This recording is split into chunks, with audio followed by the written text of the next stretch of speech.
All right, we are live. Welcome back, everyone, to another episode of Basement Radio Arcade.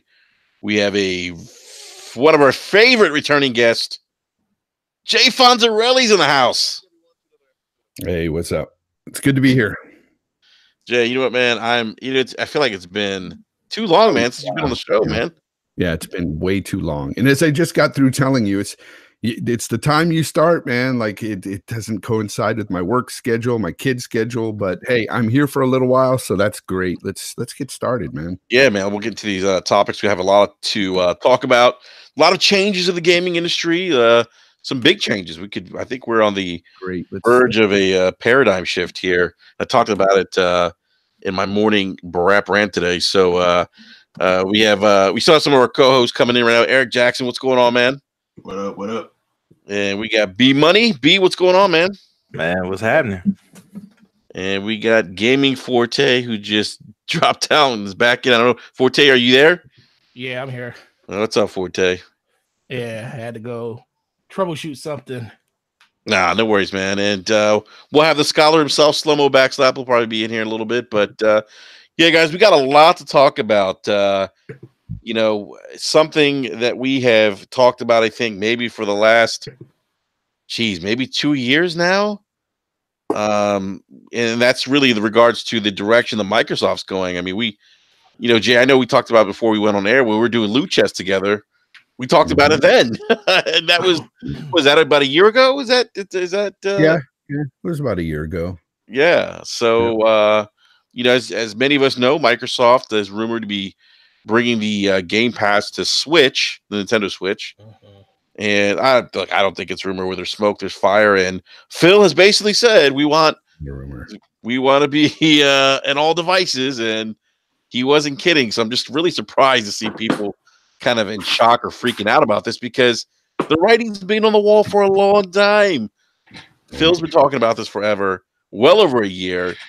And look, I even said this on the show. I remember, I don't know, maybe this was a year ago too, where I said, hey, it's not Xbox that owns Microsoft. It's Microsoft that owns Xbox, and Microsoft is heading in the direction of a services-based company, software as a service. So where they go, Xbox goes. And so I'm not even surprised to hear this. And actually, to be frank, I'm okay with this. Like, it doesn't freak me out. I don't care if Game Pass is on the PlayStation 5. Hell, I wouldn't care if it was on the Apple iPhone. I don't care. The only thing I care about is just playing games. I want to be able to have access to content.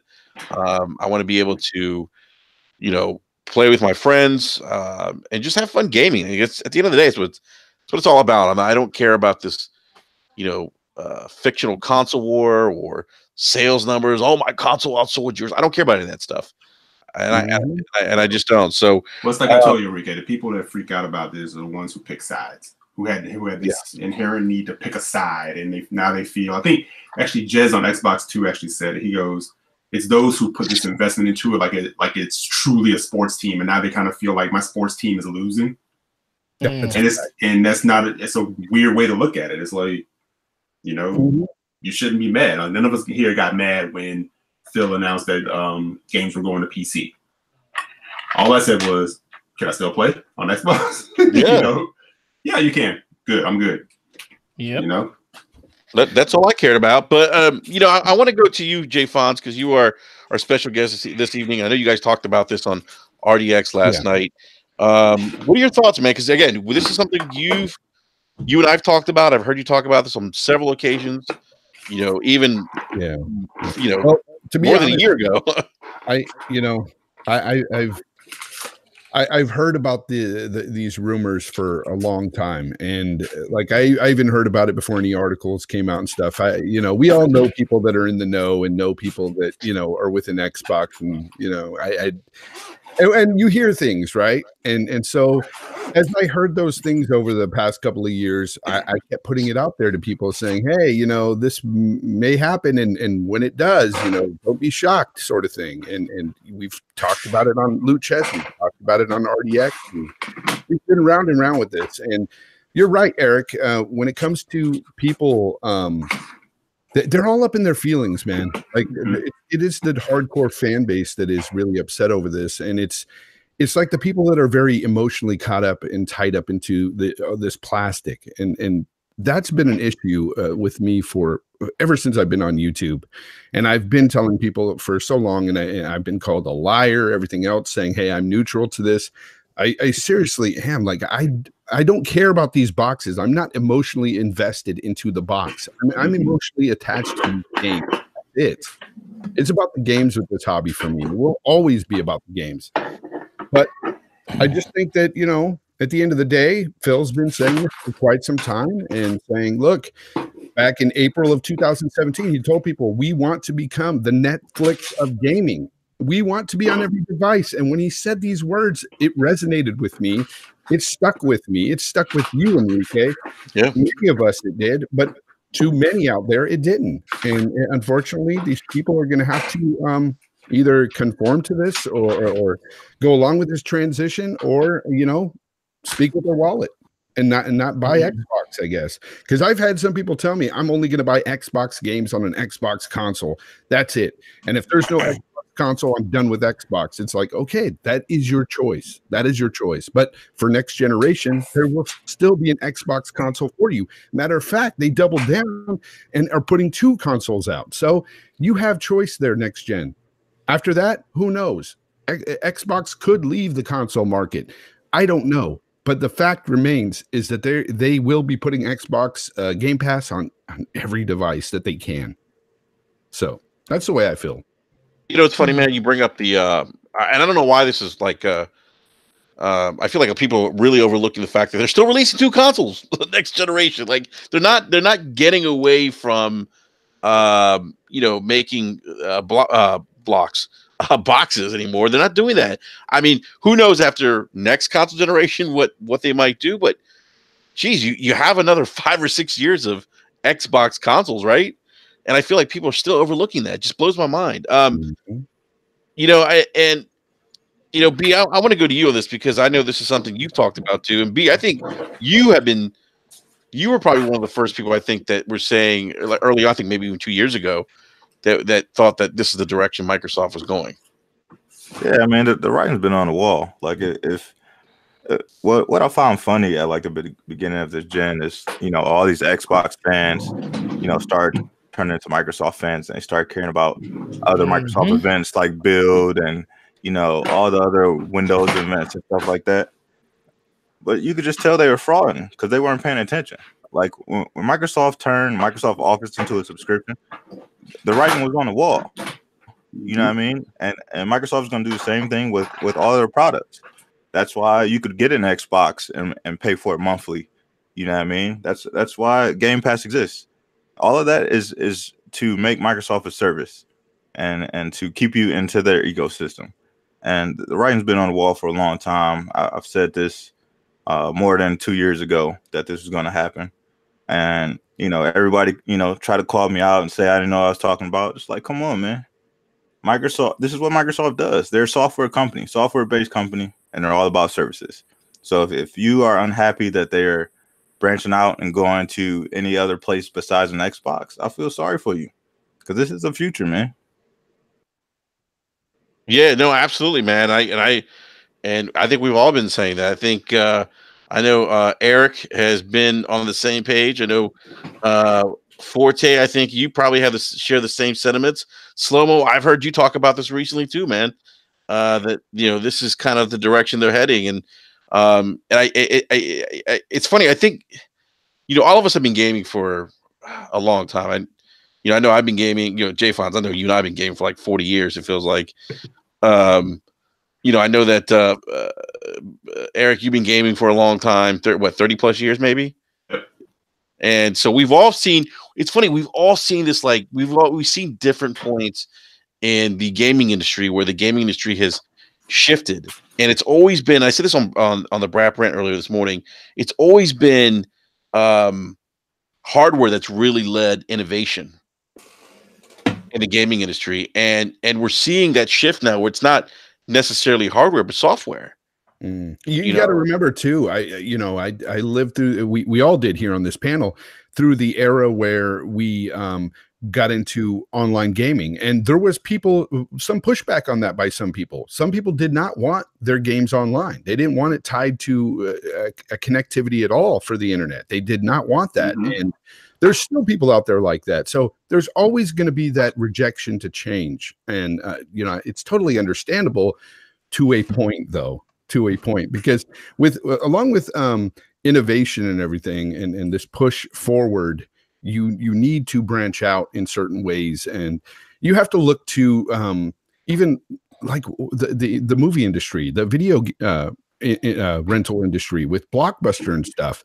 They didn't really want to conform to what Netflix was doing, and by the time they started to do that, it was already too late. I remember that, J Phones. I remember it. Yeah, Netflix had already taken over, and that is it just goes to show you that tech moves fast, and if you don't move fast with it, you're left in the dust. And Microsoft is jumping out into that forefront, which is a scary place. You got to understand, like you got to think, them jumping out in front like this makes it to where all eyes are on them. But if they end up succeeding with this, it'll be huge for them. And I'm very optimistic, because I think that if they do bring the games that they need to sustain some success within Game Pass, because you need the games, that's the bottom line. You need good games to sell this product.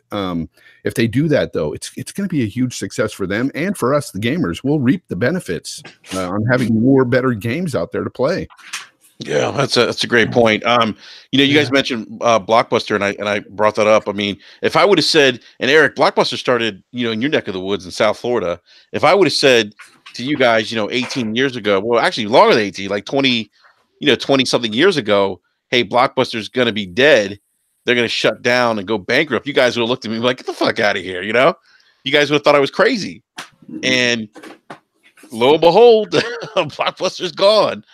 And so I think part of the issue too, for some of the younger gamers, some of the folks that like maybe are in the early 20s, they didn't really necessarily see the impact of technology on things like music and movies, and how those things are consumed by consumers today. I mean, before, you used to walk into a brick and mortar shop and buy CDs, cassette tapes, whatever the case was, and then the internet happened, and then there was the Napster phenomenon and the LimeWire and all those, peer-to-peer sharing platforms. And then Apple came in and, kind of, with the blessing of the music industry, changed the game with the iPod, with the iPod. So, and you got to believe that Microsoft learned lessons from that, because you got to remember, Microsoft, when the iPhone came out, you guys remember Steve Ballmer was like laughing and mocking the iPhone.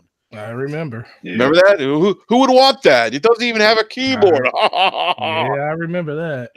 And that's exactly why Windows Phone don't exist today. And that's why Windows Phone don't exist anymore. Exactly. And what happened to Microsoft? They missed out on the mobile movement, and they opened the door for Android and for Apple to come in and take their lunch money in the mobile market. Mm-hmm. And so you got to think that those lessons are still there from the past. But let me ask you guys something. So because the rumor is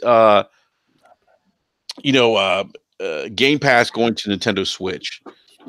What do you guys think about this? And again, I'll go to you, Jay, because you're our special guest this evening, and we're on borrowed time, by the way. So it's not a rumor. It's not a rumor. That's going to happen. No, it's not. I like how people have to preface that, but it's not a rumor. And Ori is going to the Switch too. Yes, Ori's going to be there. But the thing is like it doesn't really bother me for many reasons. But look, first of all, for these games to play through Game Pass anyway on the Switch, they're going to need to be streamed. They're going to need to use that xCloud service, because let's face it, like most of these games aren't going to run well on the Switch if they were download options, right? So that's not happening. It's going to be a streaming service. Ori is going to be straight. That's going to be a published game straight to the Nintendo Switch. So you're going to be able to play that natively. But most of the games on Game Pass, you just can't on Switch. And so for that, like I said in my video today that I put out, people have to start looking at this Game Pass service more like Netflix instead of just Xbox Live is going to Nintendo Switch. This isn't fair. I got to pay for Xbox Live, but they don't, and blah, blah, blah. No, they're paying for Game Pass. They're paying for a service like Netflix. They're paying to stream these games. They don't have the same benefits that you do on Xbox. They also have to pay for their own service just to get online and use Xbox, Game Pass. So it doesn't bother me. None of this bothers me at all. I don't know why it bothers so many people so much, but for me, it's like another option for people to play their games. If you want to play on the Xbox and you're playing a game through Game Pass there, you stop, you have a Switch, you jump on your Switch on the go, and you're playing that same game where you left off. That's amazing to me. That's great. That's awesome for people that want that.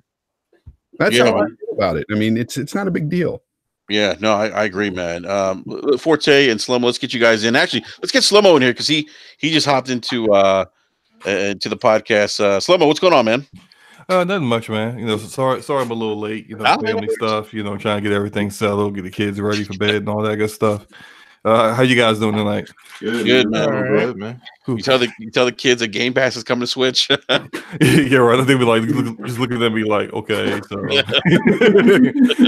but, I was just listening to Fonz speaking. It's just really interesting because I remember a time when Fonz wasn't. I remember Fonz when you weren't too cool with the streaming thing. Now I see like you kind of evolved to this. Like that's really amazing to me. Let me explain that too because I've been talking about that as well. I had to really give it some thought. When I first heard about streaming services and stuff, I thought immediately, consoles are going away. This is going to make consoles totally irrelevant. But then you start looking into our infrastructure here in America, and you start seeing that we're 17th in the world in the internet. Not many people can stream games. Not many people can even download games in some areas. So I think the native consoles will be here for quite some time. So it was something that I rushed to judgment, and I wasn't really fully knowledgeable yet with the situation. So I got you. Yeah, I just want to kind of know what the evolution thought process was with Fonz. But as far as streaming games, for me, I'm not a big fan of doing it for me, but I can see the how people can really utilize this in some areas and stuff. I could see where it could be a great thing for other people, but for me, streaming is not really the option I'm going to jump to personally. But I'm okay with it. It's an option. Yeah, and that's how I've always thought about it. It's an option. You don't have to take it, but it's there for you.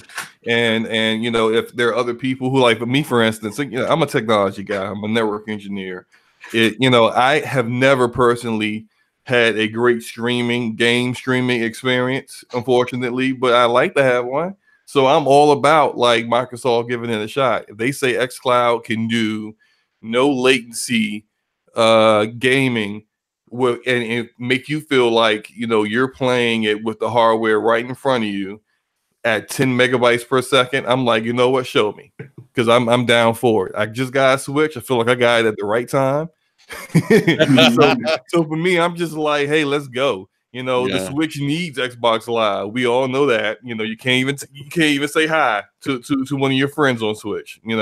So it needs something there for and it's a win-win for Nintendo, because for Nintendo players as well as Nintendo itself, it gives them stuff that Microsoft has already built up, stuff they're good at, and it helps them out. And for Microsoft, it's pushing their games to a whole different audience that typically doesn't go the Microsoft route. And now imagine Microsoft is about to come out with a diskless Lockhart kind of cheaper version of their Xbox 2 or whatever it's going to be called, right? They're starting to get some of these Nintendo people into their ecosystem with Game Pass. You may get some of that community thinking, hey, I might actually go buy this Lockhart, which isn't going to be too much different than too much difference in cost than me buying the Switch to play some of these same games that I've been trying out on Game Pass, on an actual physical hardware with better performance and none of the little differences of only being maxing out at 1080p on the streaming service. I gotta just interject here. Great effing point, brother. I never thought about that, but that is an awesome point. Keep going. Yeah, it's so many good benefits to this for Microsoft as well as Nintendo, and as a gamer, period. Like I don't care if, as long as I still have an Xbox to buy, I'm fine with it. Is that because I don't really care? Oh, we're losing exclusive. What are you talking about? You already knew that they were going mobile. So what's the difference between being able to play Halo potentially on your iPad versus playing it on your Switch? But like it's just it's like it's the Switch itself that like kind of like makes people go, oh no, and it's just like, look, man, this is where Microsoft is going. You knew they were a different company. I don't know if anyone else has ever read this book by Dean Takahashi. Like back in the day, I read this book back in like 2002 called "Opening the Xbox." Yes, and it's a great book. I recommend everyone go out and read it. But by the way, he's a journalist. Everyone that couldn't do the Cuphead tutorial, by the way. Okay, great journalist, bad gamer. Bad gamer. But the book is amazing because if you read that book, you will kind of understand how Microsoft kind of goes to making these kind of decisions. Like Bill Gates did not approve of let's go into the video game industry. The whole idea of the Xbox project was how Bill Gates wanted a device, an entertainment system device to put in every home. That's what he wanted. He wanted to dominate the home. And they had to run Windows. It had to run Windows. And all he cared about, like they had two teams. Two teams were competing to get this, to get the funding to do this project. And the other team came up with some kind of TiVo DVR kind of device. And eventually, guys like what is his name? Seamus Blackley. Yeah. Those guys convinced Bill that it would be easier getting a device in every single home if you started out as a video game system and then built upon that. This has always been their goal. Make a video game system, create a community with it. Build upon that. Why do you think they went to TV? They technically kind of won last gen and they went to TV. This has always been the goal, to do more than just gaming and now with cloud blowing up, the internet blowing up, they're just like, it's just the evolution of what they always been trying to do from the very beginning. So, that's Microsoft. You either get with it or you just, you be a new fanboy for a new community. There's always Nintendo. They move at their own pace, So there's always Nintendo. You can always, buy the Nintendo products. Luca asked me how old was I in 2002. Yeah, so I said 50. Man. 50. I said 50. Hey, OBJ the Don's 102 years old the way he talks. I was 21, Luca. I was 21. Hey, Slow-Mo, so you bring up a great point about Game Pass potentially introducing new customers to the Xbox console. That's a great point, man, because now what you've done is you remove that entry barrier and up front, that barrier of now in order to play any Xbox games, I got to go out and spend a couple $100. Now you remove that. Now you just got to sign up for who knows, maybe I guess it's still going to be $10 a month on the Switch. So now you pay $10 a month, and now you get to enjoy exclusive Xbox content because it's available day one release. And now you have a situation where people are like, hey, wait a minute, I got a 4K TV. Shit, I might want to experience this in 4K. I'm going to go out and buy an Xbox. Yep. That's a great point. I think it's an excellent point. And we do know for a fact from Matt Piscatella that games in Game Pass sell more than if they weren't in Game Pass. So it actually increases sales. People realize some of these third-party games ain't gonna stay there forever. I like this game. I would have never tried it without Game Pass. I'm gonna buy it. Plus, it's a 20% discount on it. Boy, first-party games that stay in Game Pass forever are even getting increased sales. So imagine you take this onto the Switch with an audience that is about to, before this year is up, surpass the number of people that are in the Xbox One community. Yeah, you're now got even more people who are going to be checking out your games, potentially buying them. I mean, if I'm a third party publisher, I'm like, I may go ahead if I'm Bethesda, right, and Fallout 76 bombs, I might go ahead and throw Fallout 76 on Game Pass like the very next month, just to see what happens. Like Shadow of the Tomb Raider is on there now. Yep, launched 4 months ago. So already some of these third party, these publishers are kind of like, what, we can use this to kind of generate some interest, get people, if our game has kind of a negative buzz to it, we can kind of, counter that by actually having them be able to try a game that without having to put any additional money down and see if they like it or not, especially if we really believe in our product. Yeah, that's a great point. Hey, I want to go to OBJ to Don, who's 102 years old. He's a live. Hey, and I want to know, Fonz, why are people asking you what kind of women you like, man?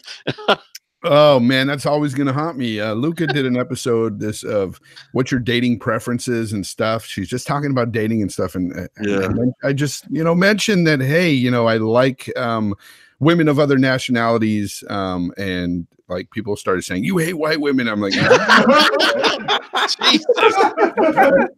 Jay Fonz said, I like big butts, and I can. Okay, anyhow, characteristic, man. So OBJ Don says the pushing games to mobile and other devices isn't even a problem. Those customers don't care. It's putting them on the competitors' devices that kills your hardware. That's so antiquated thinking. Go ahead, comment on that, Forte.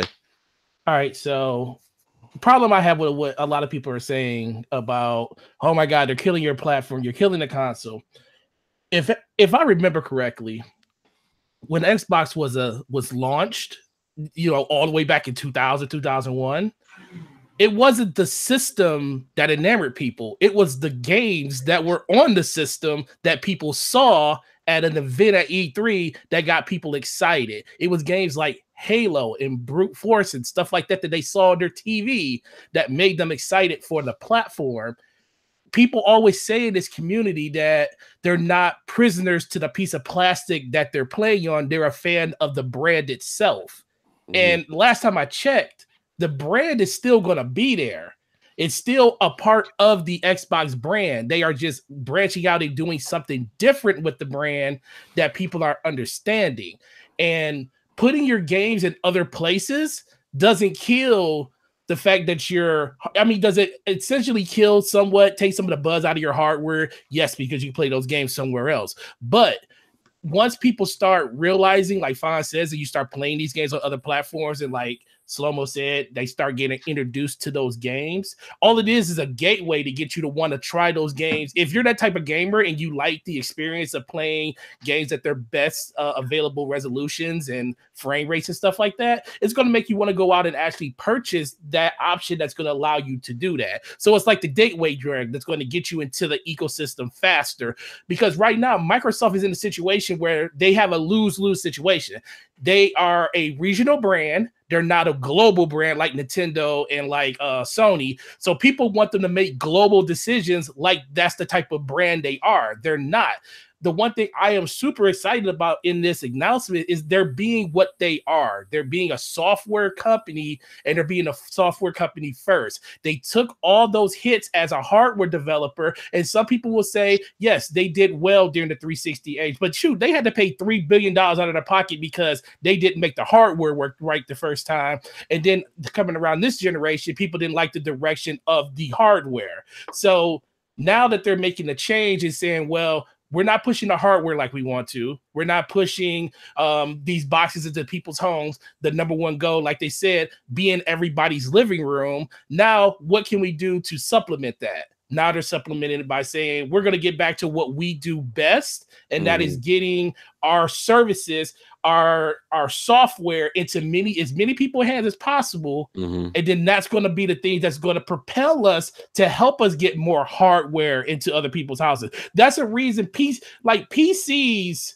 only end up in people's houses, because people find a PC, they want to have it in their house. It's not because they say, oh, I just got to have a computer in my house. No, there's a reason. They find out that all these programs like Windows and programs like Office and stuff really help them in their day-to-day life. And they find out that stuff is beneficial to them. Then they go out and purchase that stuff. You don't purchase, then hope that it works for you. You have to have a reason to buy it. and people keep saying that the hardware is it's like insequential now. Yes, you're partly right, but they're doing what they need to do to build on a foundation to bring everything back around to what they want, which is services for a software company. I think that makes sense. That makes they're playing to their strength for it. Yeah, and I want to go back to OBJ to Don real quick. And OBJ to Don, we're not picking on you. I do think you're bringing up some very interesting points here. OBJ to Don says you can't have 1 foot in first party and 1 foot in going third party. Pick one, stop making consoles, and just commit to your plans. Why? Just because we had companies like Sega that failed at it? Yeah, I have to add to what you were saying, Forte. The one thing that you gloss over is the fact that, or you didn't mention, is the fact that Phil Spencer said himself before the X was released that they will no longer have the weaker hardware. The weaker hardware, yeah. Yeah, they'll always have the better hardware, and that is one reason why I really liked what Slow-Mo said with the whole situation with the Switch, saying, hey, as they're playing these games streaming and they see what it can do on the Anaconda, and they're like, wow, that's amazing. I might buy that for my home console and then just take these games on the go where I want, with the Switch. It is kind of a gateway thing. You guys are right about that. It's like marijuana, man. It's a gateway drug. But here's the thing, though. In the future, let's say next gen, they don't sell that many Anacondas or the other console they have, but they're making marginal profits off of it, but they're making money like gangbusters off of Game Pass and putting this service on other devices. Best believe they're going to keep making consoles. Why not? I mean, there is a market for it. There's still a little demand there for it because they're making a little bit of profit off of it. Why not? If they're making a killing off of these games and services, I don't see them changing that. Now, if their console market totally tanks and they decide, hey, but we're making a lot of money over here, let's forget about the console business. I could see them possibly getting out if that were the case. But it's all one of those things we just have to wait and see. But as for this coming generation, I mean, they've doubled down on consoles. There's nothing to worry about for this gen. Going forward, we don't know. It's up in the air. But I like myself, I don't know how everybody else is, but if a console is substantially more powerful than the rival console, I have to have it. I have to have it. Okay, yep. That's just the way I've always been, and that's the reason why I own an X. I didn't buy the X because some brand new IP was coming out that I had to play on there that was exclusive. I knew better. No, I wanted it because it was the most powerful hardware for all the games that it could play, and that's why I bought it. And I will continue to buy a powerful console in the future. Guys, I want to go back to the live chat because OBJ to Don's bringing up some really good points. He's saying these studios will be pushing out games to supply the service instead of pushing out the type of game to sell hardware. There's a big difference as we're already seeing examples of quality drop off. Files, hold on real quick. I actually responded to OBJ's response to that. We have not seen any games that have been developed with Game Pass in mind. We haven't seen the games that have failed in the past 2 years. And failed critically, mostly because they apparently as far as Microsoft is concerned, the sales numbers that we haven't seen are fine, but critically, with reviews have failed. Sea of Thieves was developed way before Game Pass was even thought of. How do we know that? Okay, let me change this. Developed before we even heard anything about Game Pass, correct? That's fine. Okay. Developed way before then. So and you're right, we don't know when they thought of Game Pass. But to say that we developed these games with the intent of Game Pass, but they came out before you made them, they were already announced before you announced Game Pass. It doesn't make any sense. So these games were developed. Only one. Sea of Thieves was first party. State of Decay 2 was second party. At what point are we just going to be like, matter of fact, let's go even further. Microsoft said in an investors call, we want one AAA game per quarter. How is that saying we're just going to try to throw out whatever we can Yeah. in order to make sure that we get games, you know. It doesn't make sense. No, it doesn't. It doesn't make sense from a business standpoint at all. Just feeding Game Pass fodder games, mediocre games in the Game Pass will not make it successful at all. And that's what business sense, that's what doesn't make sense to me within, a business. They're not just going to throw bullshit in there for you to just, not buy. Okay. Cause that's not going to sell the product. So that's not really a good argument on the other side. As for people always wonder, like it seems like the goalpost is being moved yet again from the opposition. Now it's about, well, why are they making consoles then? It's stupid. It's like, well, they're making consoles for people like me that will buy those consoles if they're substantially more powerful, or people that just want a console to play at home, and they may have had the gateway through a mobile device or a Switch to buy that console. If their consoles don't sell though, what does it matter? What does it matter if they sell games, good games and services? What does it matter at the end of the day? All I care about is the games. If they go out of the console business, but yet still provide me with the games to play on other platforms, I'm all for it. I don't care. So what is the problem there? The message that Microsoft is putting out here is that you can decide where you want to play these games. They're putting out the games and services first. That is what they're saying, that they are putting that first, games and services. And that, to me, putting games first is A-okay with me. I don't care about these consoles at the end of the day. They don't. No, that's kind of what we've been asking for. Fonz, if you think about it over the last few years, like, where the games, man? Right. So now it's like, and that's the biggest thing that always baffles me about this whole conversation, is because people want to complain about them putting the games in a service, but you don't have to take part in that service. If you want to just buy the games, you can go out to your local Walmart or Amazon or GameStop. buy it directly. Well, I'm not gonna say gay because that's an ugly word around here. But you can go to all these different places. Go ahead and interrupt your GameStop, man. You can go to there. You go, Slow-Mo. You can go to any of these any places and buy games natively for your system if you want to. People just want to complain about a situation because they feel like, I hear a lot of conversations like this was something I heard on RGTS the other day. I was on it.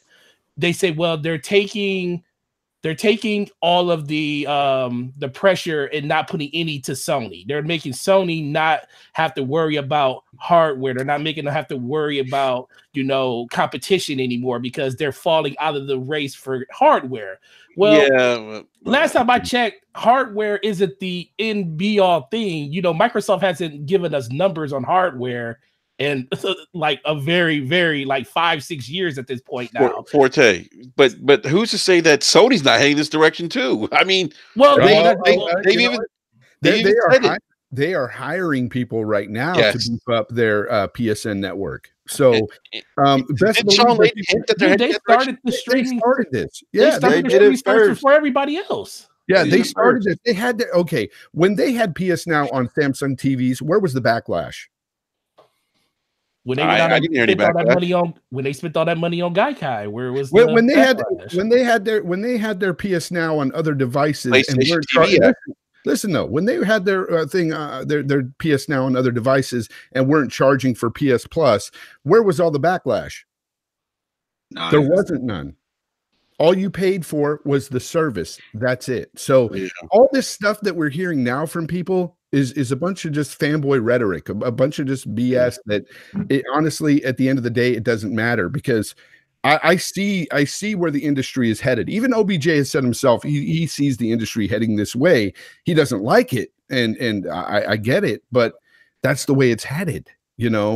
Microsoft is blatantly putting it out there for you people. And this is going towards the opposition, whether you be a PlayStation fan or a diehard Xbox fan that can't let go.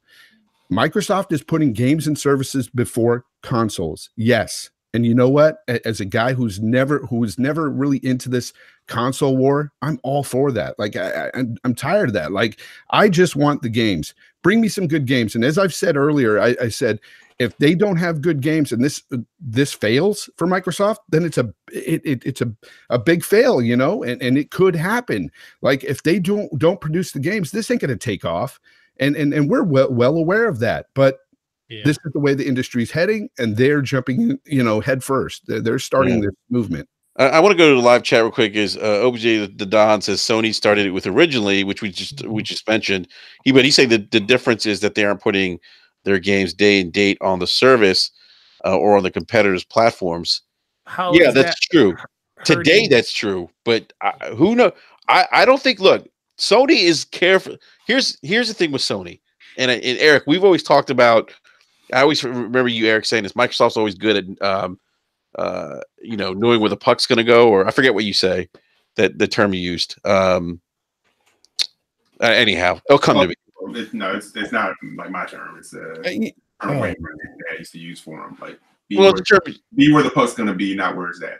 Yeah. So you always say Microsoft's good at that, and then Sony, we talked about this, has always kind of followed suit with things that Microsoft has done previous consoles. I mean, they've done it before. They did it with.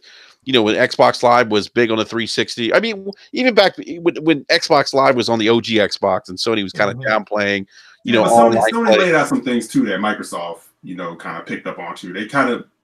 They'll bounce back and forth on each other, on certain things, and like Seamus Blackley said, competition is all about. Right. And that's what Seamus Blackley said is like Microsoft can't figure out how to do the spectacle. Like Sony knows how to, they're an entertainment company.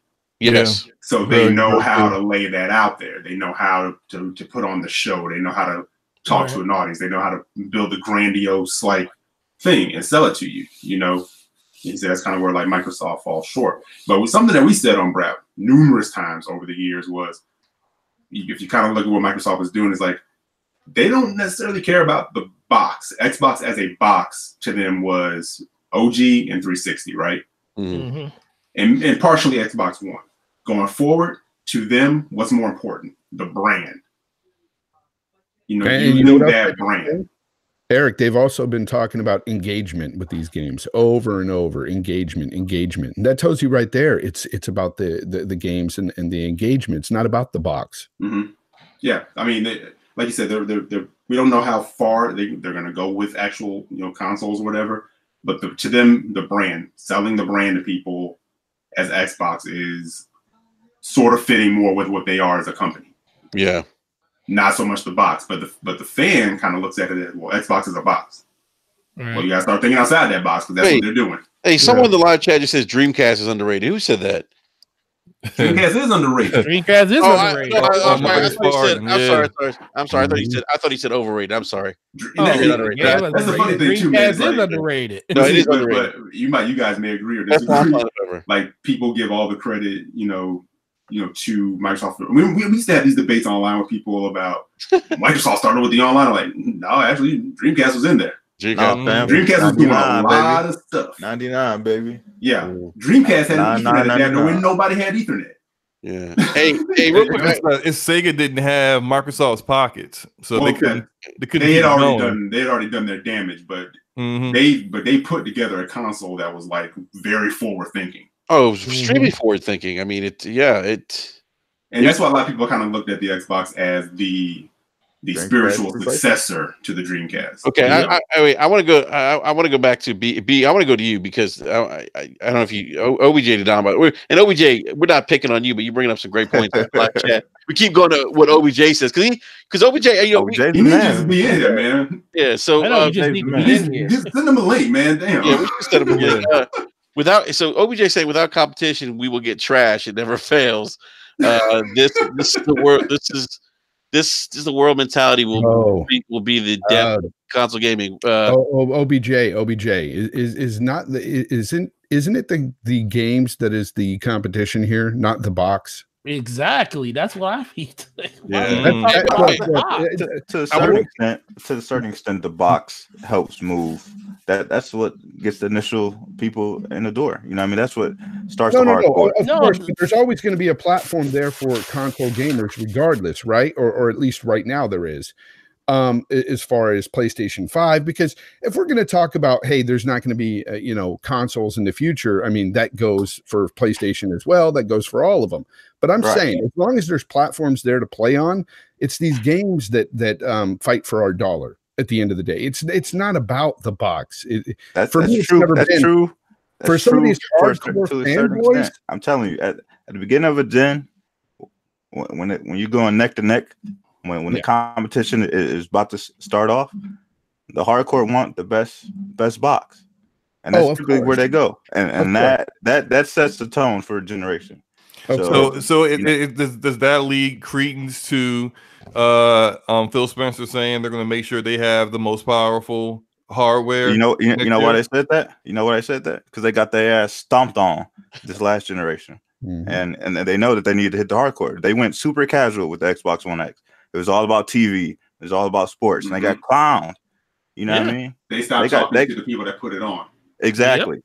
So they know that they need to steer that conversation back to the people who are going to be there day one. I got to go back to like if the Anaconda is $600, you know what I mean? The hardcore would go spend that $600 day one. Oh, speaking of which, did I hear someone say that an Anaconda was going to be $600 in here? No, but that ain't happening. If I remember, hey.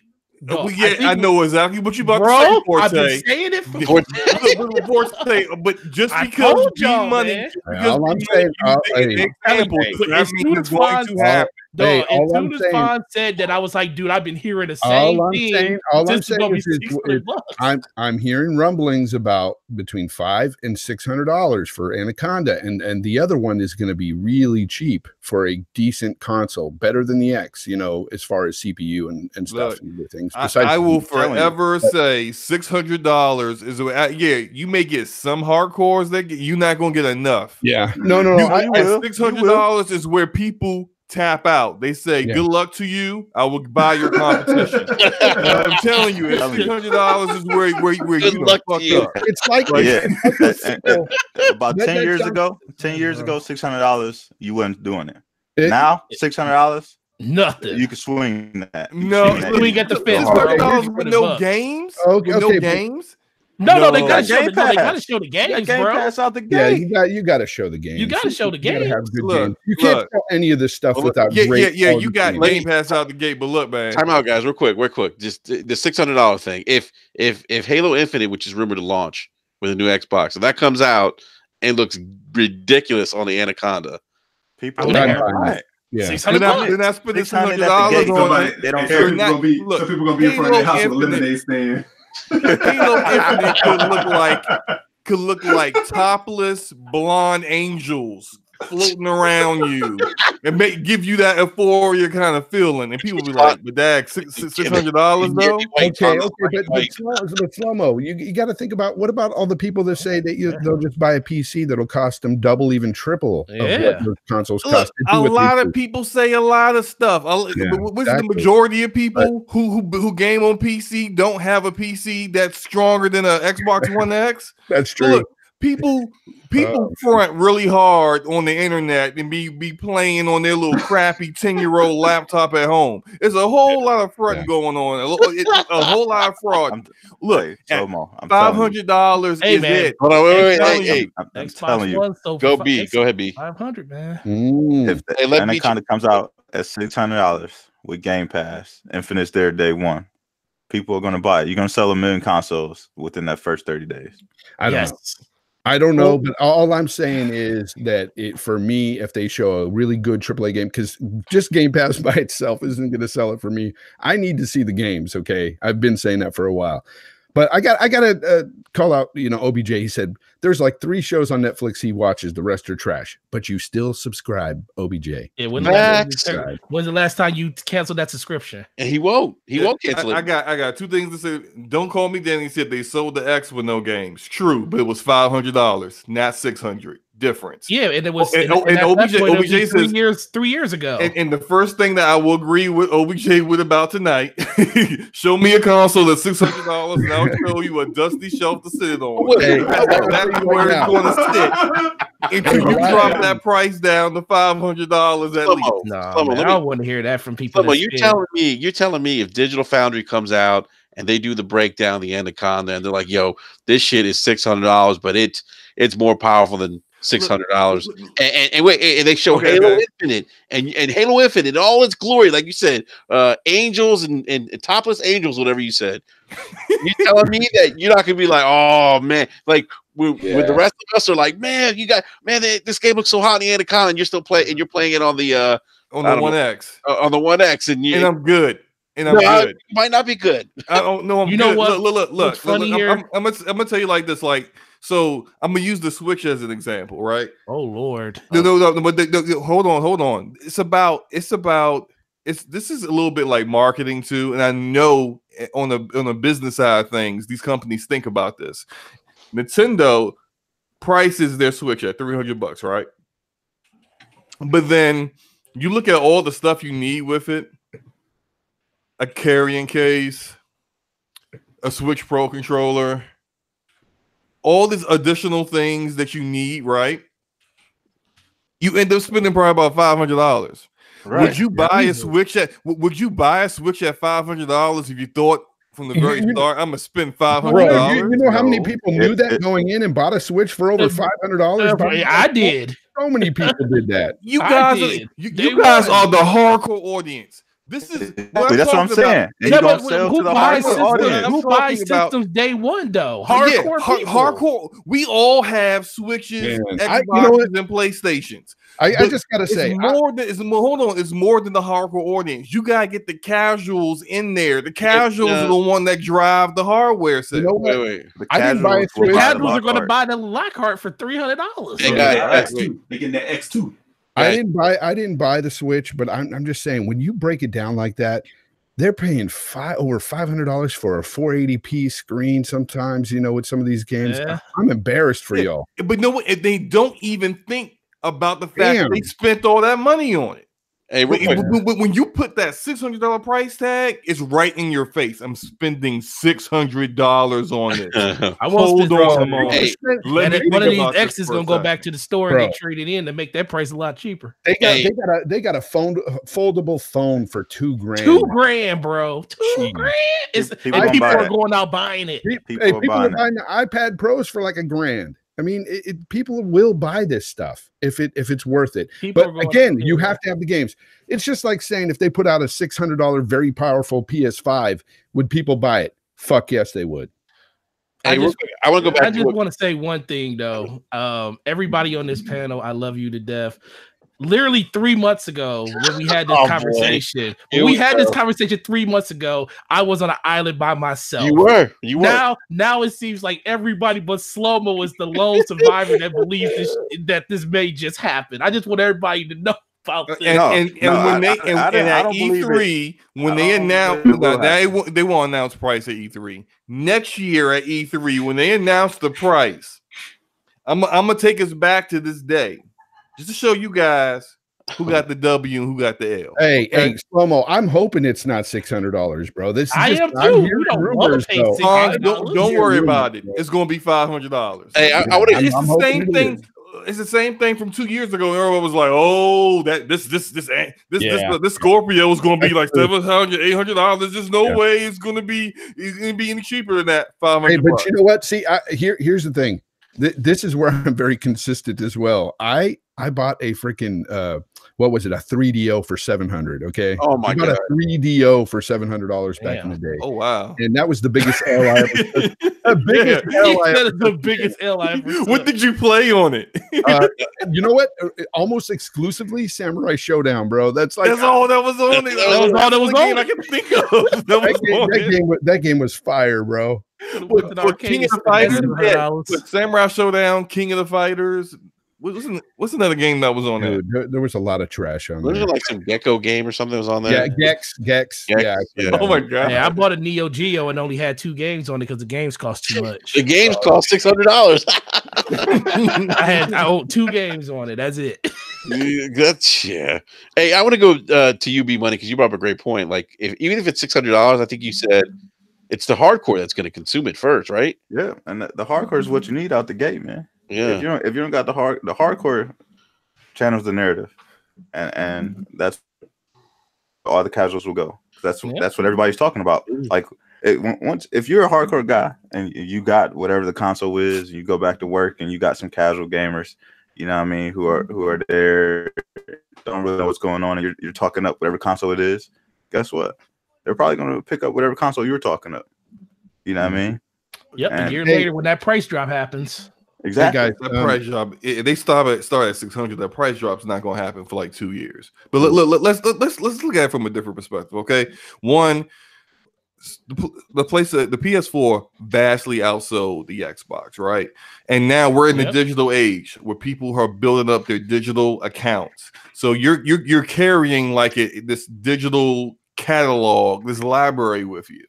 You need to be able to have more than just a more powerful console in order to get people to switch sides. It's different than it was before, because now people who had PlayStation need to have a little bit more incentive to let go of that digital library, because you know the PS5 is going to be backwards compatible. I kind of keep thinking people forget that, okay, so from last generation, PlayStation and Xbox pretty much so neck and neck with each other, about 83 to 86 or 84 to 86, depending on where you look at. Yeah. I think the biggest problem is the reason Microsoft lost so badly this generation is not because they just didn't sell. They just didn't sell to the PlayStation people that bought Xbox's last generation. Now, a lot of people did leave from Xbox and go over to PlayStation because they did have those numbers saying so many people that didn't even play the PlayStation exclusives last generation, and there was a lot of them. But we're looking at a 50 to 60 million gap right now. A lot of those people just didn't buy Xboxes this generation at all. They just said, I'm good with my PlayStation. There's no reason for me to get an Xbox. So I'm not going to go out and get one because the games aren't there. Next generation is a complete reset. If they come out those gates and they show games that people want on that system, it doesn't matter what system and what games are on that system, because me personally, I have a library of games on my PS4. It doesn't matter where those games are. I'm still going to buy a PS5 when it comes out because I like playing games, and I know those games are going to come for that system because Sony has done what they needed to do to prove to me that those games are going to be there even in the next generation. But Forte, you're talking about you. I'm talking about that's for anybody. That's for put a lot yourself of people, in the shoes, because you have both right now. Put yourself in the shoes of someone who only bought, and there's a lot of people like this because we see the gap, only bought a PS4 this generation. Yeah. And they have their entire, and now most people are buying digital instead of physical. Why did they their not entire buy, hold on, their entire library, their entire library is on PSN. They're going to need a whole lot more. They're going to need. Oh, they need. But this is what I'm saying. When it comes to price, you can't give them any reason to say, you know what, you're $200 more than the PS4. I think I'm look, and you're only a little bit more powerful. You're only a little bit more powerful. I think I'm going to go back to the PS4. The PS5. Slow-mo, your analogy here is just bad, though. I mean, your example, because the fact is if a PS4 owner, somebody who only bought a PS4, is in this ecosystem and has all these fantastic games, they're not going over to Xbox next gen anyway. That's just not happening, bro. They're going to buy the PS5 because of all those exclusive games that they loved on the PS4. They're not going anywhere, bro.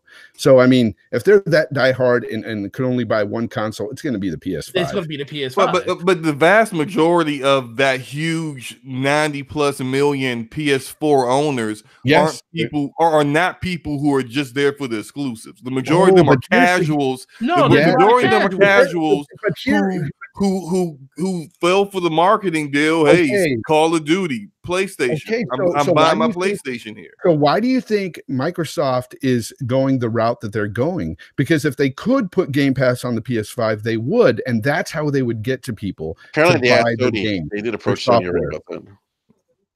So that's what they're trying to do. Anyways, guys, I got to run. It's been fun, but I got to put my kid to bed and then go to work. But it's been really fun.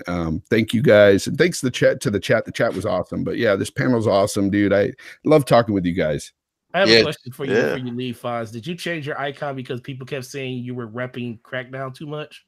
No, they said that I look like the Tick all the fucking time, bro. It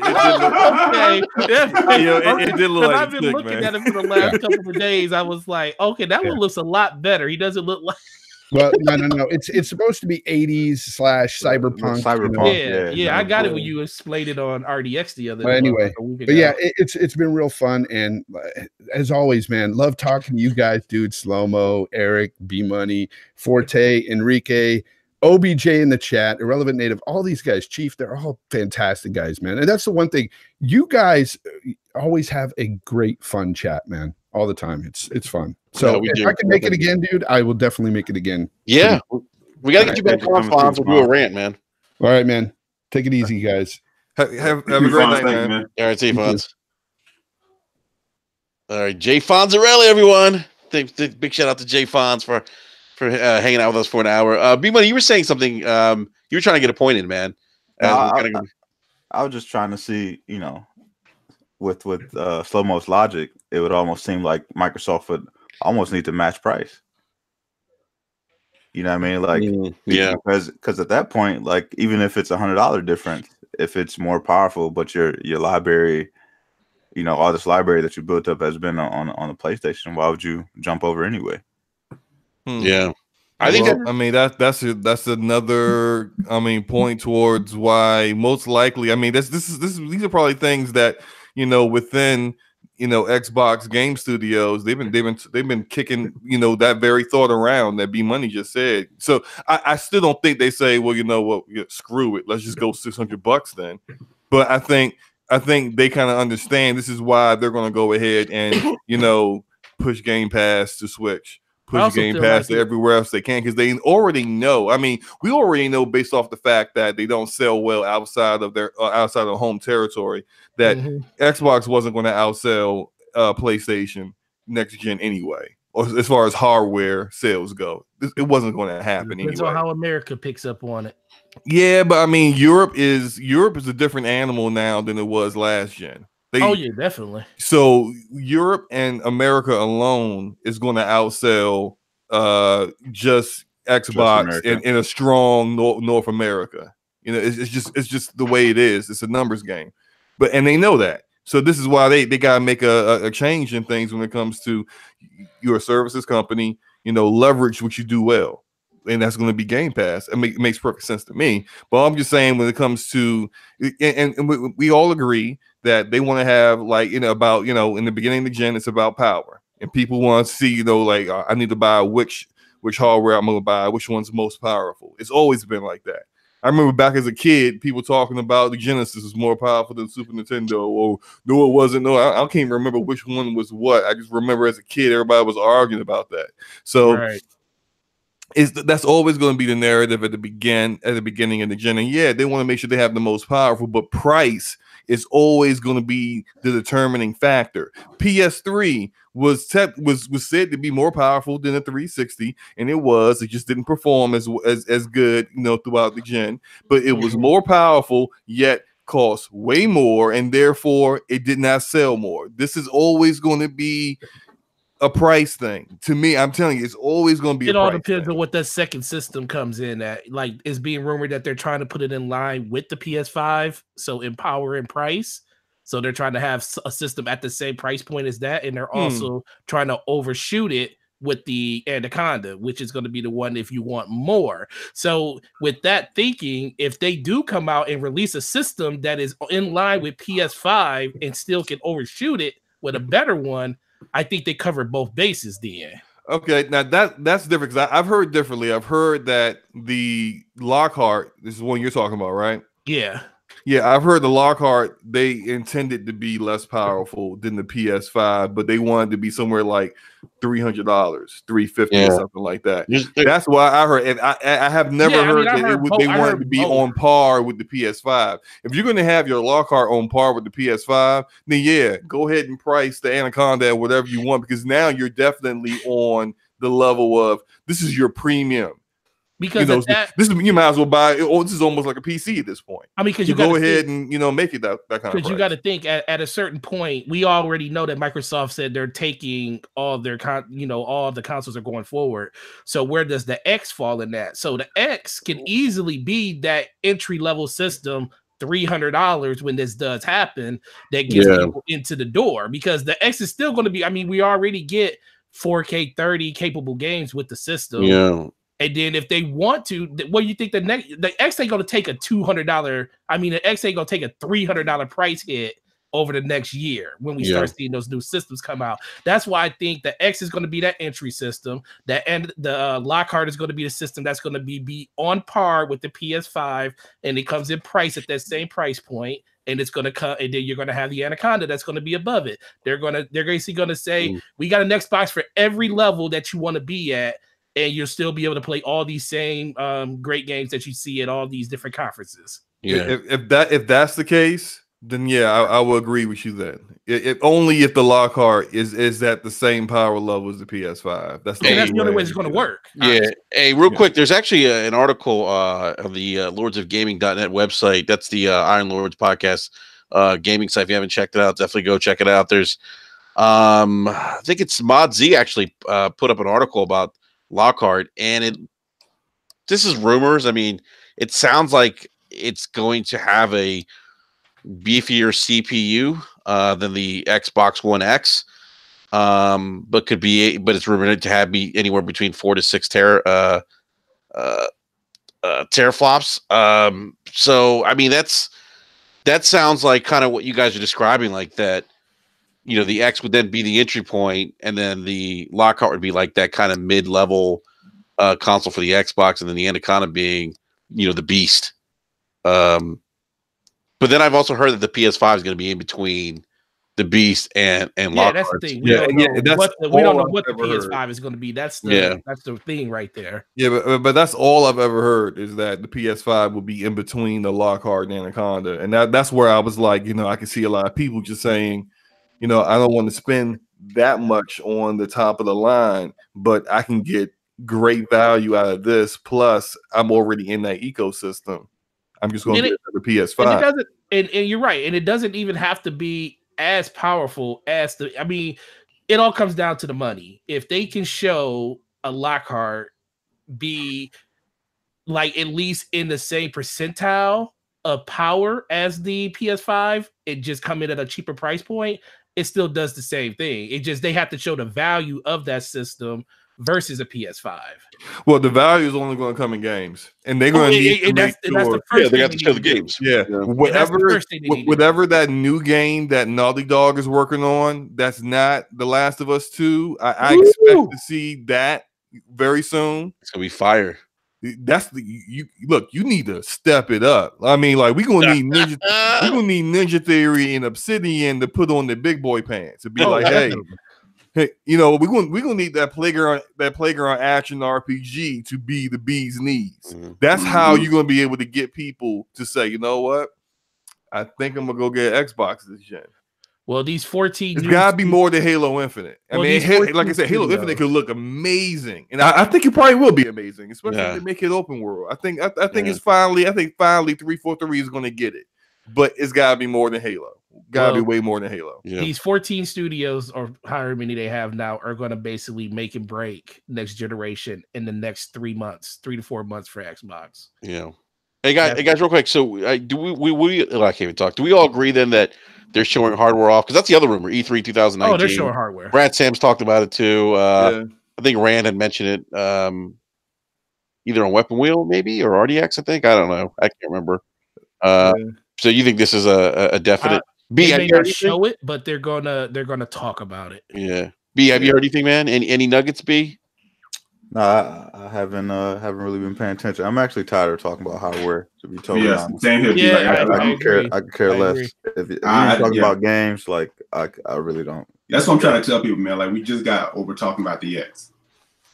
And here we go again, and we're getting ready to start all the hardware. I'm done. I just want to talk about some games. Let's get it. Let's see what things are popping, and then But I just want to interject something real quick. Like I'm gonna really miss D Wade because he just put up. Oh man, I am too. He just put up the craziest shot. They just beat the Golden State Warriors by 1 point. Yep. Damn, that was crazy. Hit the game winner. Yeah, man. Nice. Oh, I'm gonna miss D Wade. The ball got blocked too. He just kind of like jacked it up and it dropped. Yeah. Hey, real quick, guys. Speaking of games, I do want to talk about a certain game that released on Friday. And B and I actually got a chance to play a little bit together this past weekend, and that game is Anthem. And you know, B, I don't know. I mean, I had a good time playing. You know, I think you got dropped from my server. Was it once or twice? I don't remember now. I think Maybe. it was twice. Yeah. So, yeah, man. So who played in the panel? So obviously I played it. Bees played it. I think Slimo, you played it. Yep. Forte, have you played it? Which one? Anthem. Oh yeah, 69 hours on PC, and I just started on Xbox. Damn. Eric, have you played it? Nah, fam. All right. So he's like, nah. Hey, you're doing the right thing, E. Don't worry about it. So Hey. So I want to go. No. I want to go. Hey, B, I want to go to you, man, because you told me a funny story about like you talking to your coworkers about the game, and they were giving B a hard time. They're saying he was hating the game and why he was trashing it and why play it if you don't like it. But that's not really what you weren't trashing it, B. You were just kind of man. I was just giving my thoughts, man. Yeah, thoughts about the game, and just there's Anthem is a pretty cool game. You know what I mean? It's got great gameplay. Like the story like isn't anything amazing, but there's just a lot of little stuff that just annoys the shit out of me that I just can't get over. So I'm trying to muscle through the story to kind of get it over with. But like, how far are you? I'll just finish the tomb thing. Okay. So two missions after the tomb thing. Okay, I know where you are. Cool. But B, did you just say you just trying to get through it? Yeah, man. That's not good. That don't sound good, man. Yeah, that doesn't sound good at all. That's never good. It sounds like you're not enjoying. It sounds like you're not enjoying the game. Defeated already in the first 5 hours. Yeah, man. I'm. You know, gameplay is fun, but like a lot, like I said, a lot of little stuff annoys me, and you know, I'm just trying to muscle through it. To be honest, Does it feel like BioWare? Because I've heard some people say it doesn't. Oh man, I heard like Ryan say that word. Not to me at all, man. Yeah, it's definitely like a watered down version. Like Andromeda was like C class, you know what I mean, BioWare. This is like D class BioWare. Damn. From proper. Yeah, exactly. See, that's man, good. Like I said it on Twitter. I just look. I'm like real talk. Like I'm listening to you guys talk about it. You know, I don't really have any strong feeling on it either way. Nothing's making me really want to go grab it and buy it over like the stuff I'm playing right now. But I said from jump, I was like looking at the aesthetic of that game. I was like, yo, knowing what BioWare is capable of, you know, as Mass Effect being like, I know like Slow Mo, that's like one of his favorite franchises, one of mine, or to you know, that aesthetic of Anthem, I'm like, damn, what could that have been as just a BioWare game? And you know, that's where. Okay, so look, you guys know I'm a massive BioWare fan. They're my favorite developer. Real quick, I want to say something about my experience playing with B, and, okay, go ahead. And then I'll let you interject some. You know, I think one of my complaints early on is like you know, B, like I felt like once you and I were in the game and we started getting into these missions, as soon as we hit a cave, it was a load screen, and it just like, and I'm like, for me, it just kind of took the wind out of the sails for the game. You know, I was talking about that when we were just playing like the beta. Like that annoyed me in the beta. Like, why are there so many damn loading screens? Like, you load into the game, okay, start playing, go to the cave, got load in there, go in there, fight for 3 minutes, you come out, load out of there. You know what I mean? Then the mission's over. Then you got to load back in. It gives you all your stats. Okay, where you want to go? Go back to Fort Tarsus. Load into there. All right, I want to go to the forge. All right, I got to load in there. Put all my weapons on. All right, load out of there. Yeah, okay, that's annoying. Like, damn. It's like, God damn, man, I just want to play the game. Yeah. Like, what about that tethering up in here now, too, though? No, I mean, it's all right. Like, if you play with randoms, it's annoying. You know what I mean? Like, I can't stand it. You know what I mean? Because people just go off in their own way. Yeah, you know they do. You don't. First of all, you don't load in at the same time sometimes. So like, I'll load in and like they're already like fucking way down the way. You know what I mean? And you're already out of the area. Yeah, I'm out of the area, and it's like, all right, you got 30 seconds to catch up. Like, I can't fly any faster, so how the hell I'm gonna catch up? Yeah, from the one time I was actually in the beta, load into the game. Like, I don't understand it, man. Yeah, one time I actually got in the beta, I remember that happening. Yeah. I'll give so when it comes to these load screens, because that's the one thing that really irritates me about the game more than anything. And it's like this is the one thing I say they really didn't learn from other people's issues that they had with it, because the way it works is like every time, the reason when you go into caves and you load in is because you're going into dungeons, and those dungeons are one step higher. Even like say if you go in at a hard difficulty, it's just like when you go into one of the strongholds, like the difficulty ramps up a little bit higher than just like hard or Grandmaster 1, wherever you're at. Whenever you're in a dungeon, it takes that difficulty up. So it has to reload the instance so it can make all those changes to the enemies.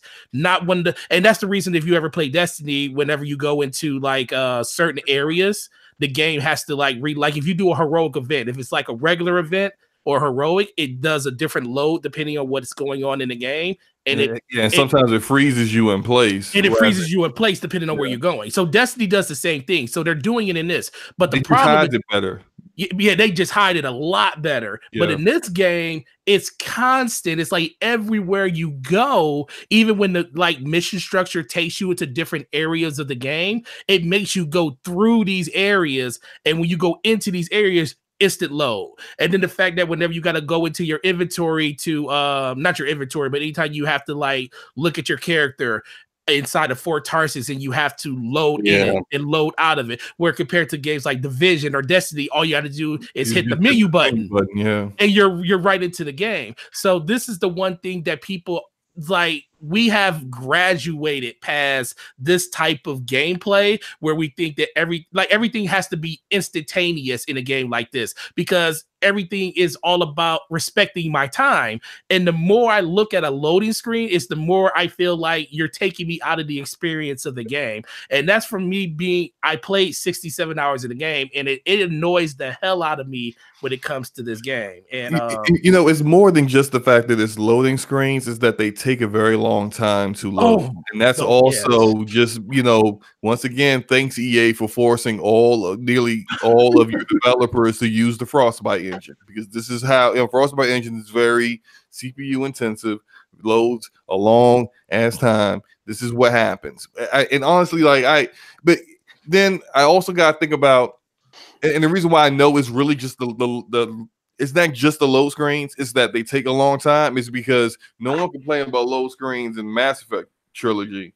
And I remember being on the Normandy, and you get a load screen every time you go on a different floor. A different floor of the ship. Yep. Yeah, and that annoyed me, and I'm pretty sure it annoyed a lot of people, but no one cared. It's just like when the game isn't at a certain level of quality, these little things become a bigger annoyance to you. Oh yeah, it's something that you can't just, if the story was better, you'd be like, hey, the load screen's a little long, but I'm really having a good time. Really, the only great thing about Anthem is the combat is on point.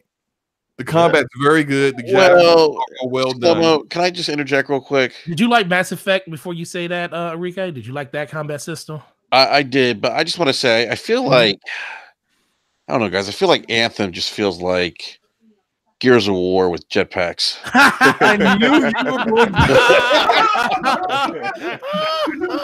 going. Oh my gosh! Shout out to that idiot at the Guardian. You don't play video games, buddy. Oh my gosh! Yeah, look. Do you guys feel like this game was rushed towards the end? Yeah. Yes. Absolutely. You can definitely tell. There's parts in the game where if you play it, you can tell that they chopped it up. Like his missions in the beginning before you even meet Faye, one of the ciphers, you're talking to her in a mission before you even meet her in the game. It's like the game was cut up in different ways and different things so they could actually get the game out the door. And you could definitely see midway through that they probably had a development change in the way they wanted to get the story out to people. And it's very apparent when you play it. Yep. And that's also apparent that and this was documented over the past 2 years, how very slowly the narrative team just started leaving BioWare. Yep, sure. Yeah. It started with Drew Karpyshyn, who was the lead writer for the Mass Effect trilogy. He left first. Then a lot of other prominent, well-known Mass Effect writers left after that. And I knew then the story wasn't going to be much of anything. Now, look, granted, I'm still enjoying the game because I enjoy looter shooters. I enjoy the grind and the development of my particular character. I love the fact that each javelin is different and it takes a different play style to learn them. I love being able to just look at someone's gameplay and say they don't know what the hell they doing. It's funny to me, but I like take for me. I play it like Gears of War. Stop playing like I finished. I try to slide to cover and I get frustrated.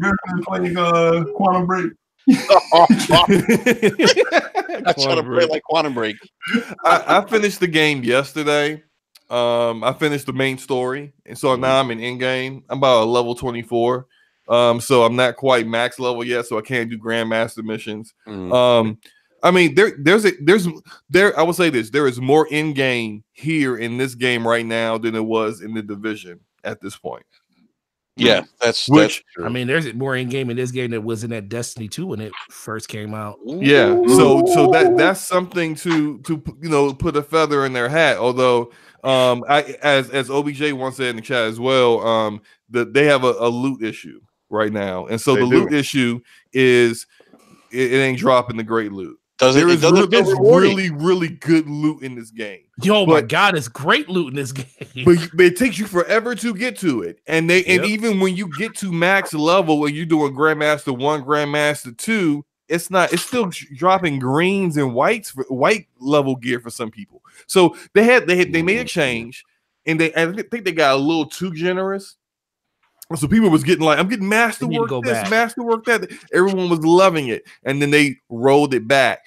I think BioWare needs to learn this lesson very quickly. This is a lesson that Massive with the Division learned by 1.4. Everyone was sick and damn tired of having to do all kinds of grindy, ridiculous trials just to be able to get a gear set. That's not fun. You're going to lose people with this game. It's something that you're going to have to deal with. Every looter shooter is going to lose people. It's how you lose people that determines if they're going to come back for your content update. If you lose them because they got sick and tired of your grind and not getting any reward because you made the loot table so ridiculous and low, then they're not coming back for your content update because they're going to think it's just going to be the same old grind for nothing. And it's not going to be worth my time. Yeah. But if someone has a great time, they get that euphoria feeling of finally getting that gun they always wanted, or that one piece that was mastered they were really looking for. They enjoy it. They inspect out their javelin, and now they've done everything, and they're going to take a break. When you come out with a content update, they're going to come back because they're going to expect to see more loot for them to grind with the expectation of them actually getting it. When you don't do that, you're going to lose everyone. Right, this is a very pivotal point for them because I think they're big. The first Cataclysm, their big first content update isn't coming until May.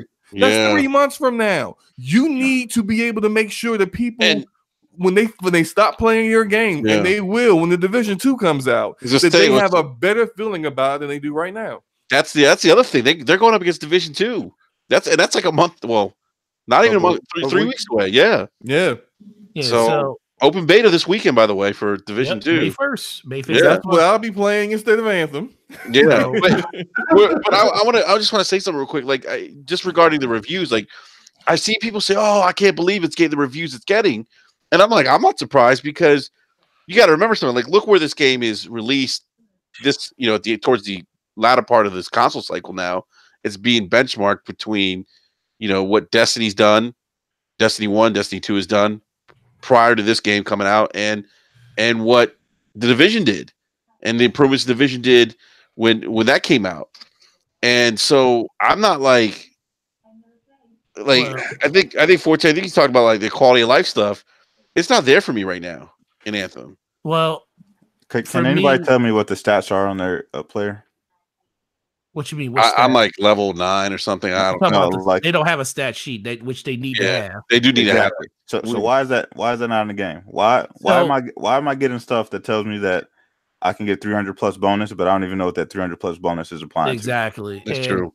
And the one thing that I'll touch on, especially since I pretty deep in game, I could be a lot deeper into it, but I even lost interest over the last 3-4 days because, like, at one point, I want to say like a week ago, they were showering everybody with just Masterworks everywhere. Once you hit level 25, you can start getting an abundance of Masterworks. And then once you hit 30, they just fall out of the sky for you at a certain point. They changed that. They said it wasn't dropping as intended. Well, if anybody remembers Diablo and when they redid their loot system for Loot 2.0 and Diablo, the one thing they said they focused on was they wanted to change the narrative of how loot was being perceived. They wanted to have people think, instead of saying, "Oh, I got the same weapon again," versus, "Hey, I got the same weapon, but now I want to get a better version of it." And that is the problem they are having in this game because, like Slomo said, there is a huge amount of loot in this game, and there is very powerful loot in it once you get to the very end. There's snipers that do elemental damage. They do. You have one hit weapons in the game. You have things that give you 200% extra damage when you're hovering. It really ties into your play style. But the only problem with this game really is how the stats are being divvied out. Like, you can get any and every stat on any and every piece of gear. And when you can do that, when they do that to a game like this, you're basically saying, like, it's going to take you forever to find the actual drop to be the way that you want it to be in a game. But when you're literally limiting how much drops I get, and then in order to craft this stuff, I have to get 25 masterwork drops just to get enough ember to make another masterwork. But I'm only getting one masterwork like every hour that I play. And it's RNG in the weapons. So you can get it's RNG in everything you get. Masterwork. Look, when you have that kind of RNG where you get two of the same weapon and they're different, and the value of them is different, you need to make the drops more plentiful. So that people can say actually have that motivation to keep playing to get that better version of it. If I finally got this pistol that everyone's talking about and the roll on it is trash, I'm highly upset. I don't want to play no more. I just that's the way it works, man. Yeah, I just did a today, and this was literally what made me start my Xbox character today, because I said I refuse to play a game on a platform where I already have a max character and I'm getting the same things over and over again, and I feel like I'm not being, my time isn't being respected, because I literally did a tyrant mine. And I got 2 masterworks. And when they opened up at the end of the menu, they were both the same thing. I'm like, absolutely not. I'm not playing until they fix the loot on PC, because I'm spinning my wheels at this point. I said I might as well start my Xbox character, level them up so I can play with slow-mo in them. So by the time that they fix this, I can be on both of them at the same time. But it's like, if I want to drop a system completely because of the way the loot is being given out, because I don't have a problem with the loot per se, I have a problem with the amount that I'm getting. You were giving people all this loot, showering them with like 15 to 20 masterworks an hour or every 2 hours in the first week, and then you want to roll it back and say, "Oh, that was unintended." But guess what? What else was unintended? All these glitches in the game, all these story progressions being broken up in the game, people's time not being honored when it comes to the tomb mission that was completely broken in the game, and all the time they invested early in the game didn't count towards that. You telling me that wasn't broken too? So you want to fix the loot, but then you don't want to fix the problems the game had. Yeah, Forte, I just want to say something with the tomb mission. I'm not even feeling that, because they don't even explain. Like I asked this to DM, what defines multi-kill, and oh my god, and it doesn't even tell you. I don't know what it's for. I got it by doing supers on enemies with my storm. So wait, I looked it up, right? And in Reddit, the developer finally explains what a multi-kill is. You basically have to get like 8 straight kills, and you can't have more than 10 seconds between like the last kill. Oh, because that's probably why I got it so fast. Because it does it really fast. Yeah, so you have to find like a world event and then like use your super ability to get multiple kills that way. Because that's the only way you're gonna do it. Because when I think multi-kill, I'm thinking, okay, yeah, that's like 2 or 3 people, right? Nope. But it doesn't even explain it. That doesn't make sense because like I said in the DM on Monday, I was helping my friend out, Samurai. I'm helping my friend. Yeah, he's like, I have 1 tomb left to unlock. All I have is this multi-kill thing. I can't get it to work. I said, all right, hold on. Let me go get my storm build. That's a primer. All I'm gonna do is prime enemies. You blow them up. You detonate them. You're gonna get it. He said, okay. We just going around free play, doing world events, doing all kinds of just finding enemies. Yeah, I'm priming. He's blowing them up. He's still not getting the multi-kill. We did this all Monday night it was like midnight, and I was like, bro, I gotta go to bed, man. I felt bad. I thought I was gonna be able to help him out, but I was like, I can't. I gotta go to sleep. Yo, like 1:30 in the morning, he sends me a message. Yo, I got it. But this is what I did. I put on my LMG and just started shooting enemies. Got the multi-kill. I'm like, what? No, that makes sense. You know why? Because I was doing that same thing because I was alting off of other people's primaries and stuff. And for some reason, I don't think when you like destroy an enemy off someone else's prime, it doesn't count for you because it still gives them, it still sees the other person did a combo off of it. So it doesn't count as you doing just all the damage. But as soon as I went into quick play and did it, not quick play, but free play, and was running around doing that stuff by myself, like doing world events, that's how I ended up popping it. I didn't pop it in a group. I popped it by myself. Yeah, you have to do it by yourself because, and you see people flying around like world events, and you can tell they're frantically trying to get it. Like they don't want you getting like the first hits on the enemies. You know, I know it's broken. Yeah, that's broken. That's broken. I shouldn't get credit for the kill for priming enemies. You should get credit for actually killing them. That's what you did. You detonated them. They're dead because of an action that you made. Yeah, I agree. Like that makes no sense. These little things that they have to get better at. They have to fix this stuff if they want to be able to get this game to continue on and to, not get the guillotine, from EA. Because you know what's coming. You guys agree this is why this game is Metacritic 60 right now, though? Oh yeah, I was gonna do a video. Like I talked about doing a review on this video a while ago, and the reason I didn't do it, the reason I didn't make a review on this video yet is because the more and more I started playing it and started understanding how other people's frustrations was about the game. Because the biggest problem with the game is that, the game has great loot at the end. People say, oh, it has no loot. Well, you haven't got to the end game to get to the loot. You can't really complain about loot at the end game when you haven't even gotten there. But guess what? The game's not fun to get to the end game. So why am I going to be upset at somebody or just like slander somebody's opinion about how the game felt to them when they didn't give them a reason to even want to push through to the end game? Because once you get there, the game is actually really, really fun versus just them not giving you enough drops like they normally do. But the actual game is fun. But for some people, they'll never see it. Just like if you go look at your achievement list in Destiny, less than 5% of the people or 10% of the people that beat raids in Destiny haven't even done them yet, because people just check out of the game well before time because it doesn't do anything for them. And that's the reason that this game is scoring the way it is right now. Well, I do have to say some of it is a little bit of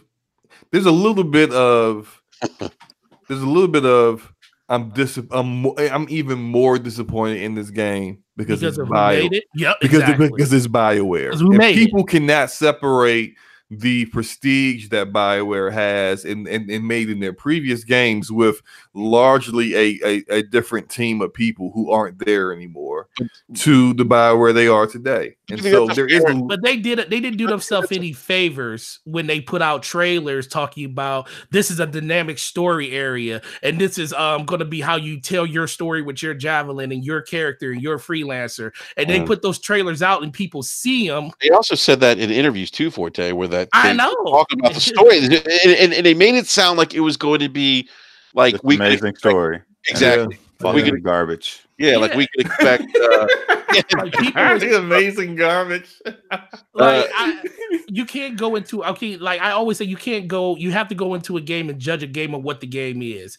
But the more and more you actually see, like if you go and look and pay attention to the reviews out there, especially from certain people, they make really, really good points about the things that they're saying. They're showing factual things that was said and done in the game that when you look at the final version of it, if you take your rose-colored glasses off of it, are not where they need to be in a game like this. Young Ye did a great video on that. He showed where they even talked, like the articles talked about the story and how it was going to be a dynamic story. And I like Young Ye's review way more than Skill Up's. Oh yeah, I look, because I was ready to just destroy Skill Up on Twitter. I was like, man, I'm just gonna leave this alone, man, because Skill Up doesn't know how to play the game. That's the first thing. He just doesn't know how to play the game, which is he's sad. not the one comparing it to Gears, is he?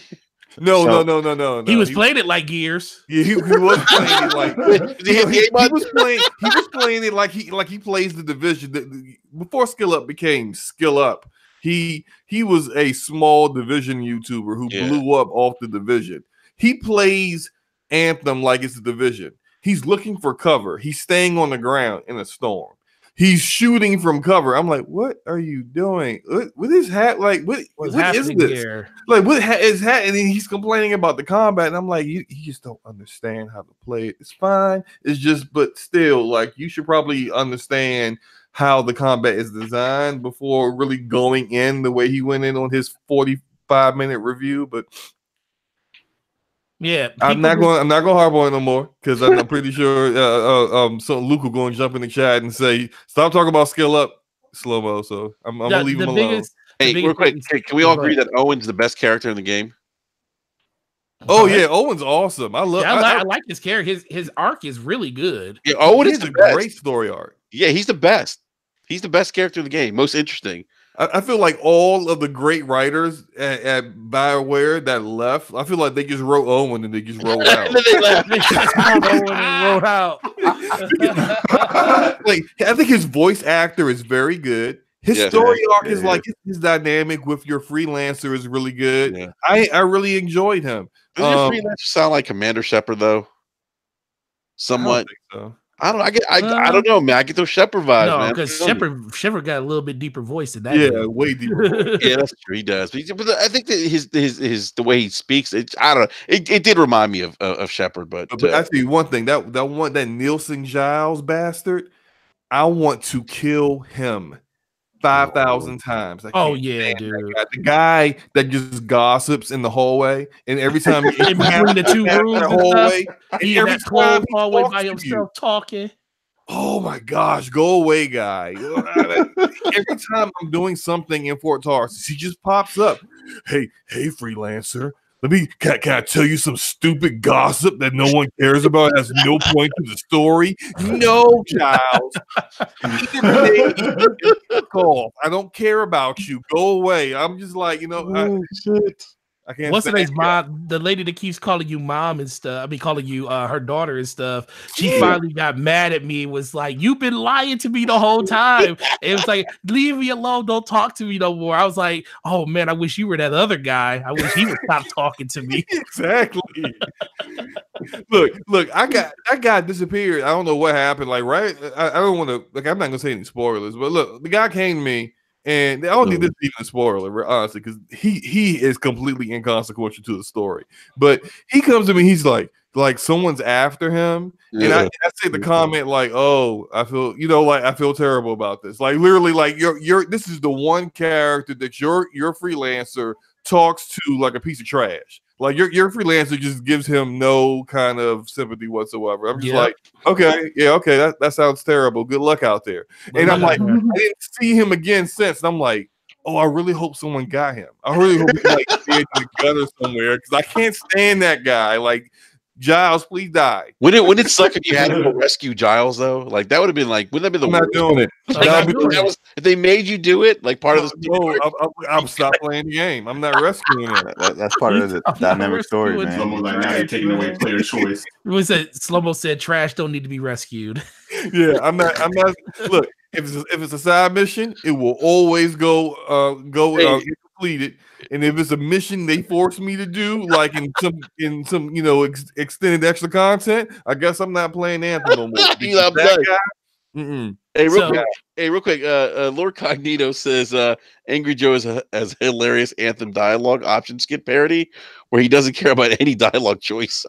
Oh, he does. I gotta see that. I haven't seen that yet. Oh, dude, there's been. I'm not gonna lie. There was parts going through that campaign that I was just not interested in what was going on. I said, get me back in my javelin. Yeah, there's times I just hit the button. I don't even pay attention. I don't care. Did you notice that in the new update they made it so you can skip all options now instead of just hitting the B button over and over again? Now you can just skip the whole conversation. Yeah, game sounds amazing, guys. Yeah, we're not really like Eric on Eric's like, you know what?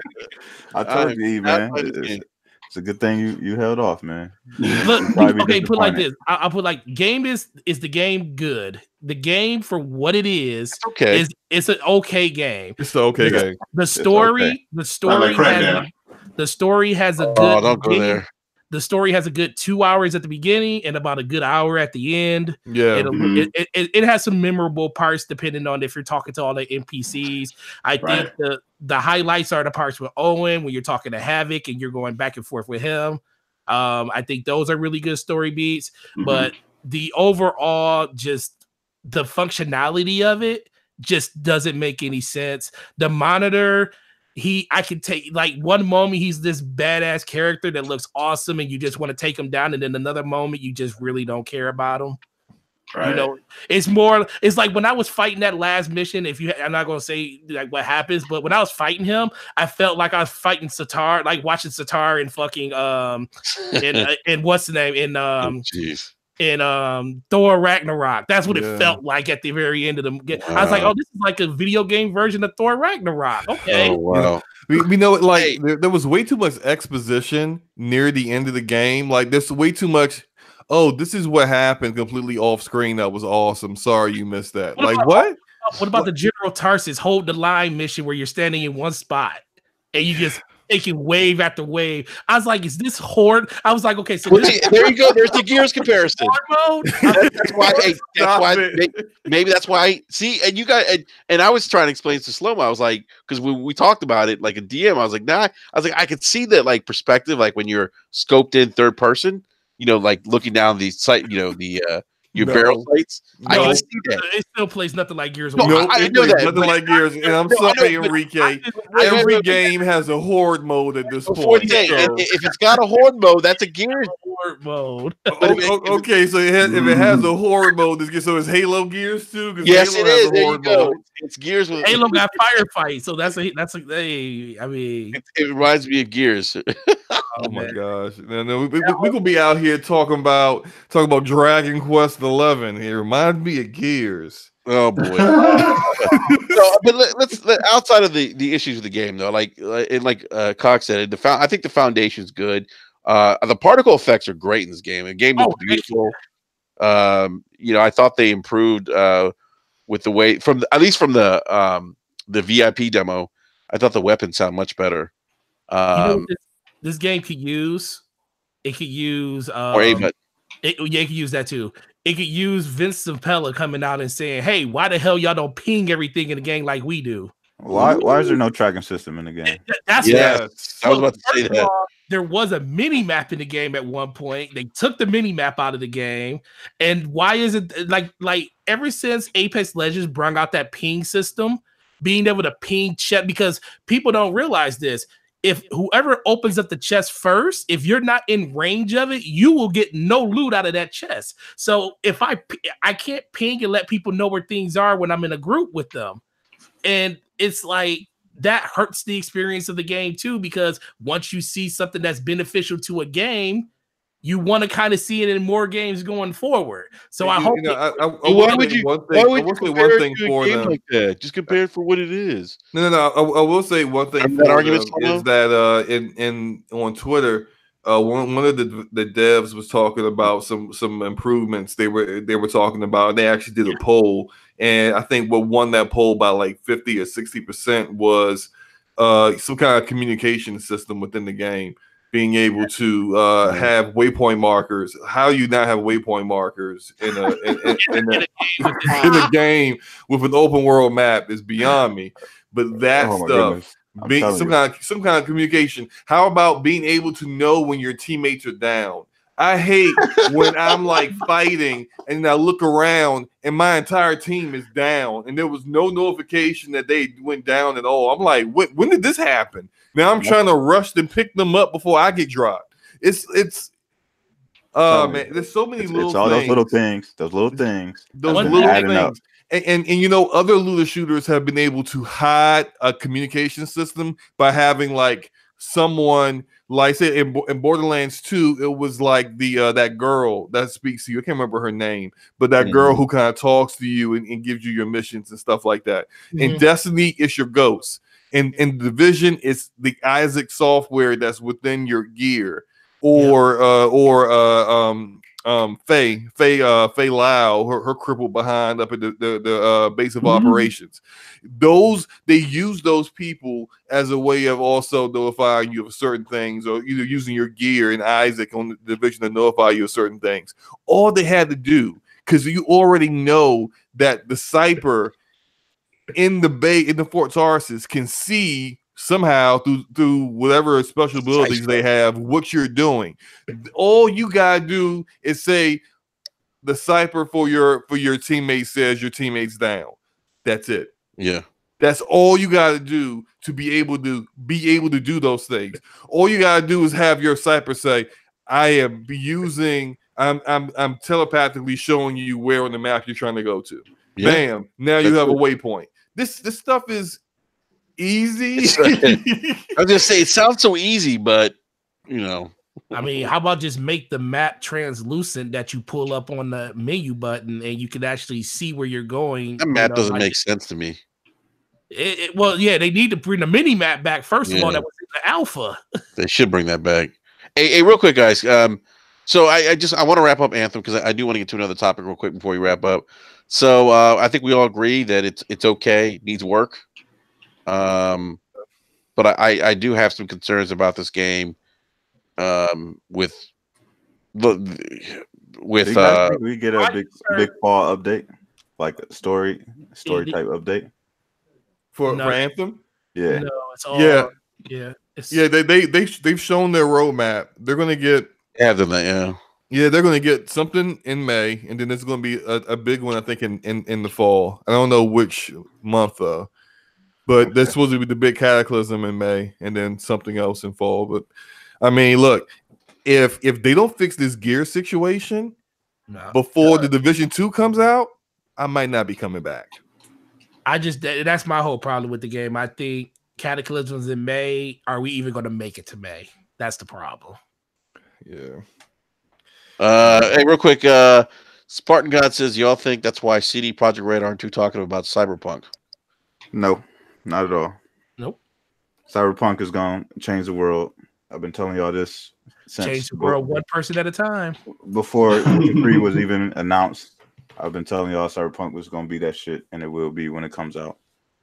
Yeah, I don't doubt that for one sec, man. I think they're not going to talk about it because there's no reason to talk about it right now. They're working on it, and that's it. We know the pedigree, so. So I do have one question, one quick question, guys, before we wrap up the show. Oh, real quick, Boom just DM'd me. He said that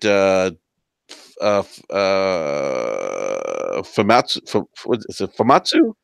Yeah. Famitsu just scored Devil May Cry 5 at 37 out of 40. Yep, I just saw that. Yeah, that's actually promising because I know Famitsu's not.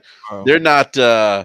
They're pretty harsh, pretty critical on reviews. So if that game's getting a 37 out of 40, that actually sounds good. I might have that was not on my list of games to get, but I might need to make some changes. Yeah, me too. So DMC was definitely on the list. I know it was YouTube ready. Hell yeah. DMC, Sekiro, and Division. That's where I'm at all March. That's right. Have you guys seen that Division clan info? Yep. Mhm. Have you guys seen? Look, they even came out today and spoke about their the cosmetic stuff. The cosmetic stuff is just like it was in the first game. You can basically look, and I'll tell you this right now: don't spend a dime on any of the microtransactions. You won't need to. The system they have set up in the first game is perfect. Like basically, you just play. And you'll get like these fragment drops, and then you'll get 10 of them, and you get a key. And you can get keys, and like you could get a key like every 2 or 3 hours. Mm-hmm. And you take that key, and you opens up cosmetics. Nice. And that's it. And you get I have in Division 1, I have every single cosmetic, and I never spent a penny.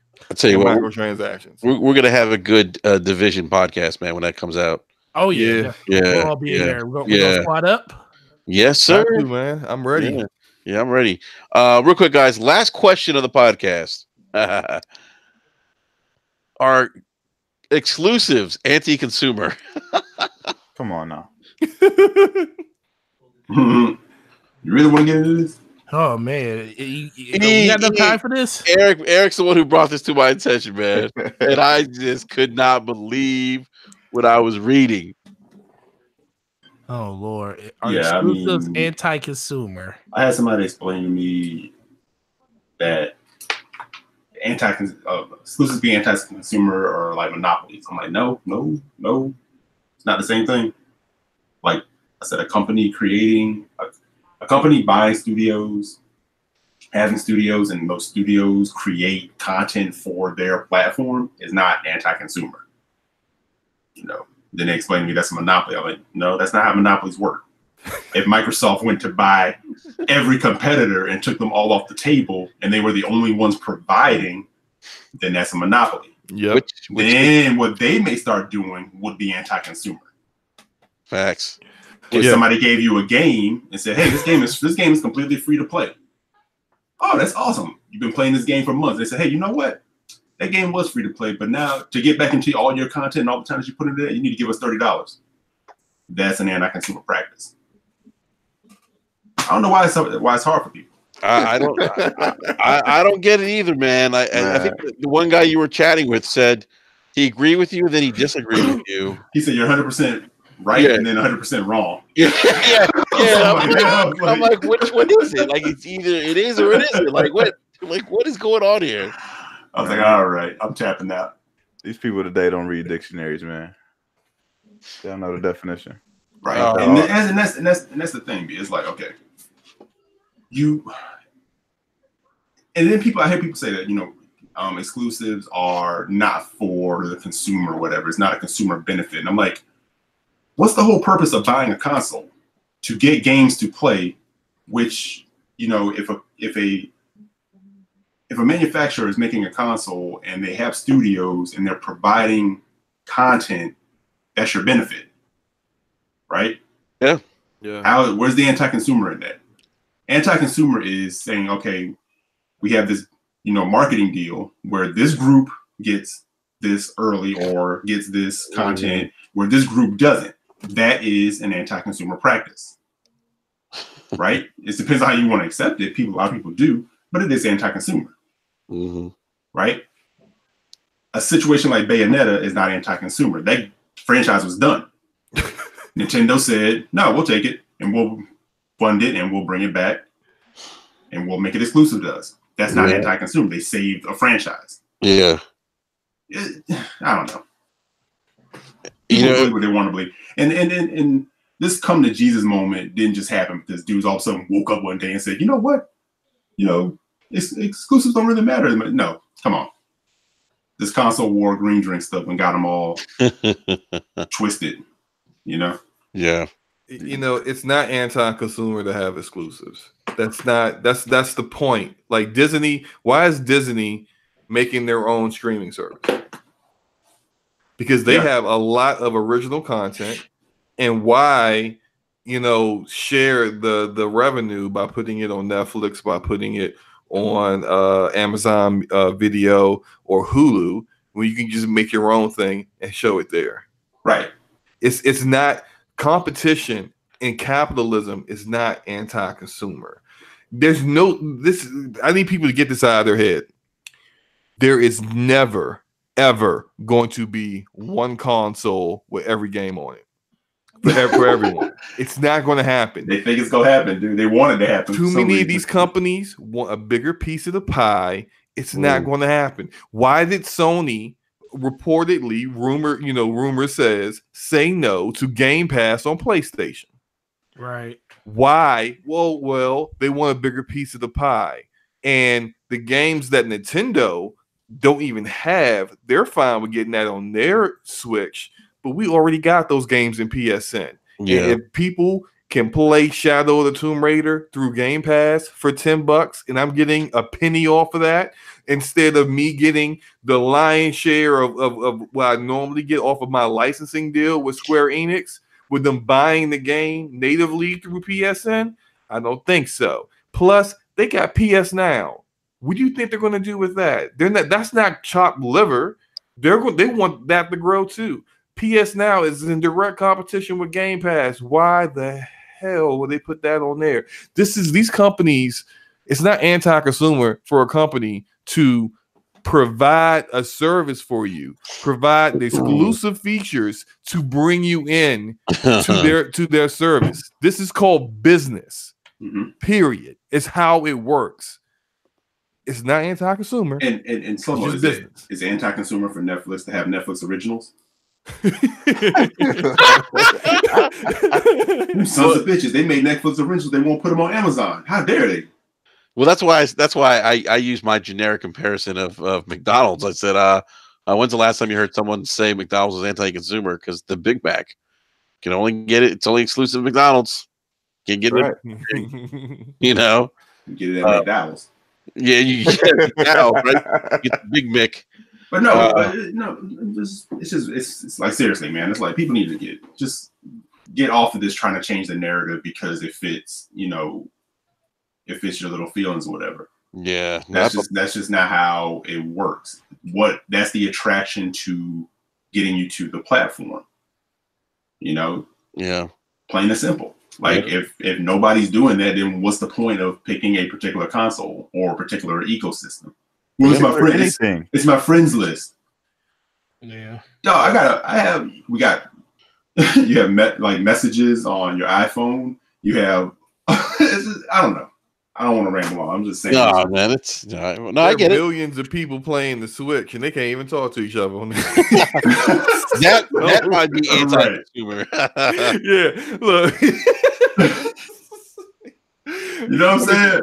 I mean, if you want to complain about some anti-consumer stuff, some of you fanboys need to look at Microsoft and be like, hey, it's a little anti-consumer for you to force people to, pay for Xbox Live to play, play games. Nobody wants to bring that up. Don't bring that up. Talk about crossplay. That might be anti-consumer. I mean, it seems to be to me. Look, nobody. Don't bring that up. I mean, people want to talk about the whole Mikey Barr thing. He had no problem calling Sony out, but when people started asking about that paywall, Mike was gone. Yeah, that boy got ghost, man. He didn't respond for days. That's what I'm saying. It's like, I don't care what Mike says, but you can't throw shots when you haven't cleaned up your own backyard either. Yeah, works both ways, man. Yeah, throw shots. I don't mind you throwing shots. Shots are cool. OBJ the Don says, and you'll get this reference, Slow-mo, because you're from the DMV. Yeah, OBJ says, I'm going to Ben's Chili Bowl and ask for a meat lover's pizza. Yeah. Did you see what he wrote? What he said he's going to do in Division 2? He said he's going to throw all his dead bodies in the Anacostia.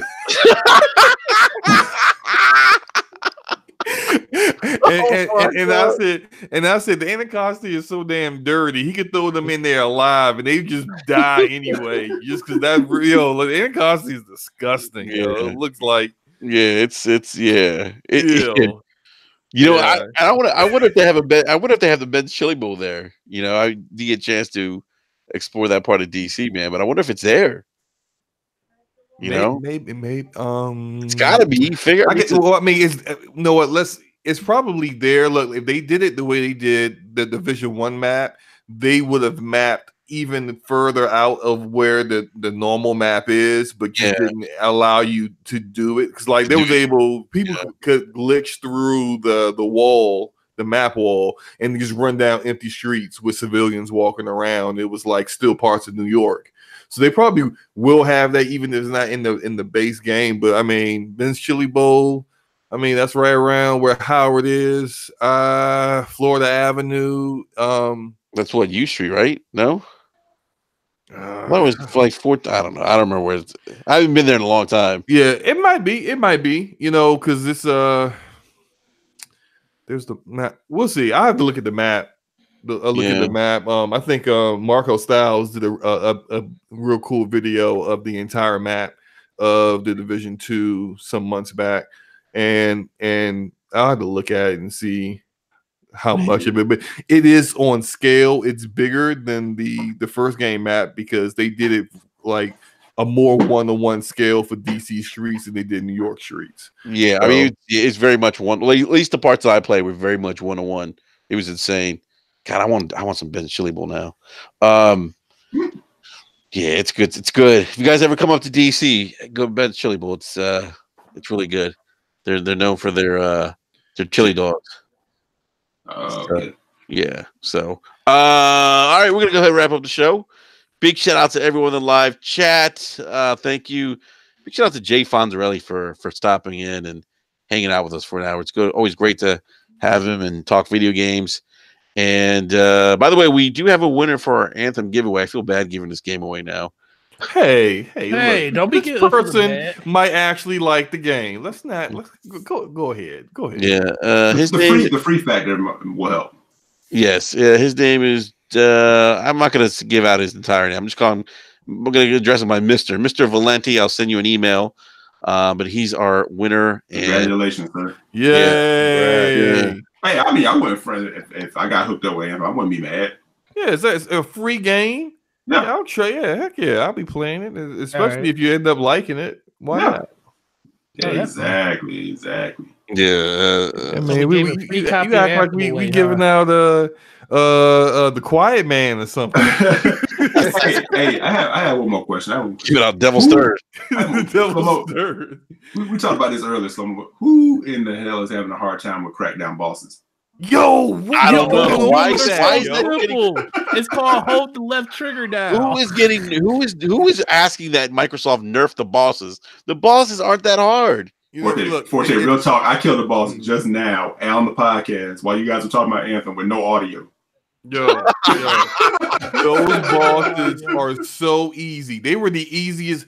I can't think of a game I played recently where bosses were easier than the bosses in Crackdown. Look, if you, I'm not even trying to diss you. If this is you, if you had difficulty with Crackdown bosses, I'm gonna need you to just don't play these kind of games ever again because you're just not good at them. The hardest part is platforming up to them. Sometimes that's harder than killing them. The platform is definitely the hardest part. Especially if you try to take out those propaganda. Killing them is the easiest. For real. You have auto aim. Hey, it's like Forte said, it's left trigger, right trigger. Yeah, right trigger. And just spam the left trigger all the time. Well, you do spam it. I got three. Every time you hit it, you lock on something different. Yeah, I got 3 guns in the first 2 hours of this game. And never change them. Oh, I have all rocket launchers. Yeah, that's it. Rocket launcher, way to go. Why? It's all rocket launchers. All rocket launchers. Homing rocket launcher. Yep. Carpet bomber. Scattered rocket launcher. Yeah. Well, I use the poison. The poison's the best. I use the poison one. That's my main rocket launcher. Yeah, that thing it hits them, and a second later, just AOE effect. Everyone's poisoned and dead. That's it. Look, I got them in the first 2 hours of the game, and never didn't change throughout the rest of the game. Every time I ran on the boss. I just don't stop moving. Shoot them. Reload. Shoot them. Dead. Slumbo, you can't compare that game to GTA, man.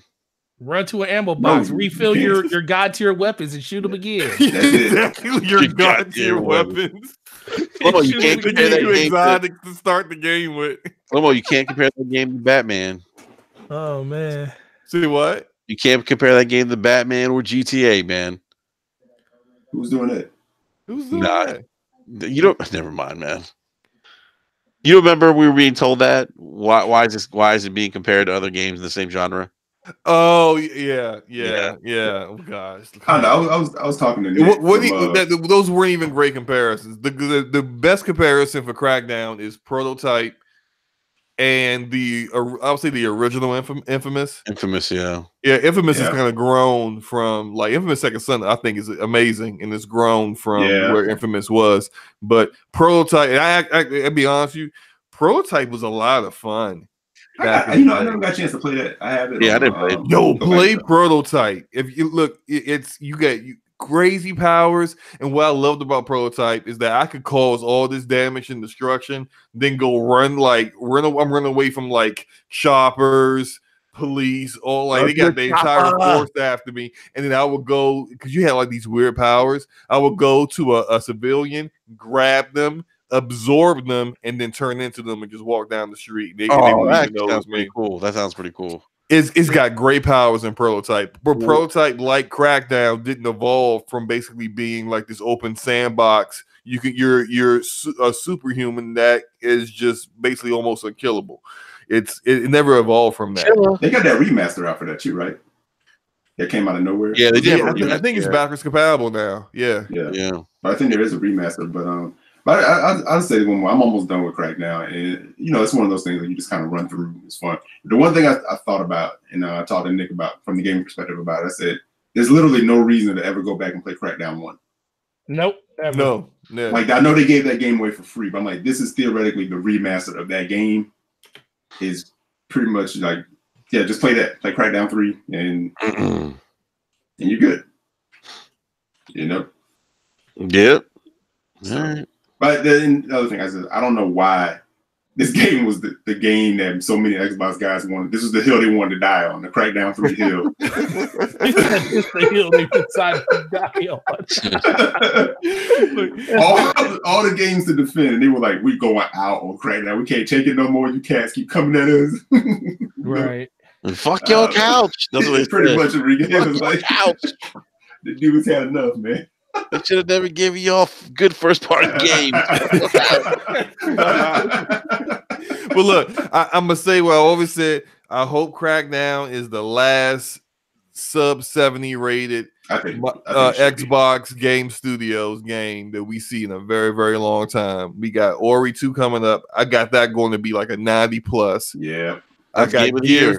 Yeah, I got Gears 5 being like an 88. It's going to be in the high 80s, I think.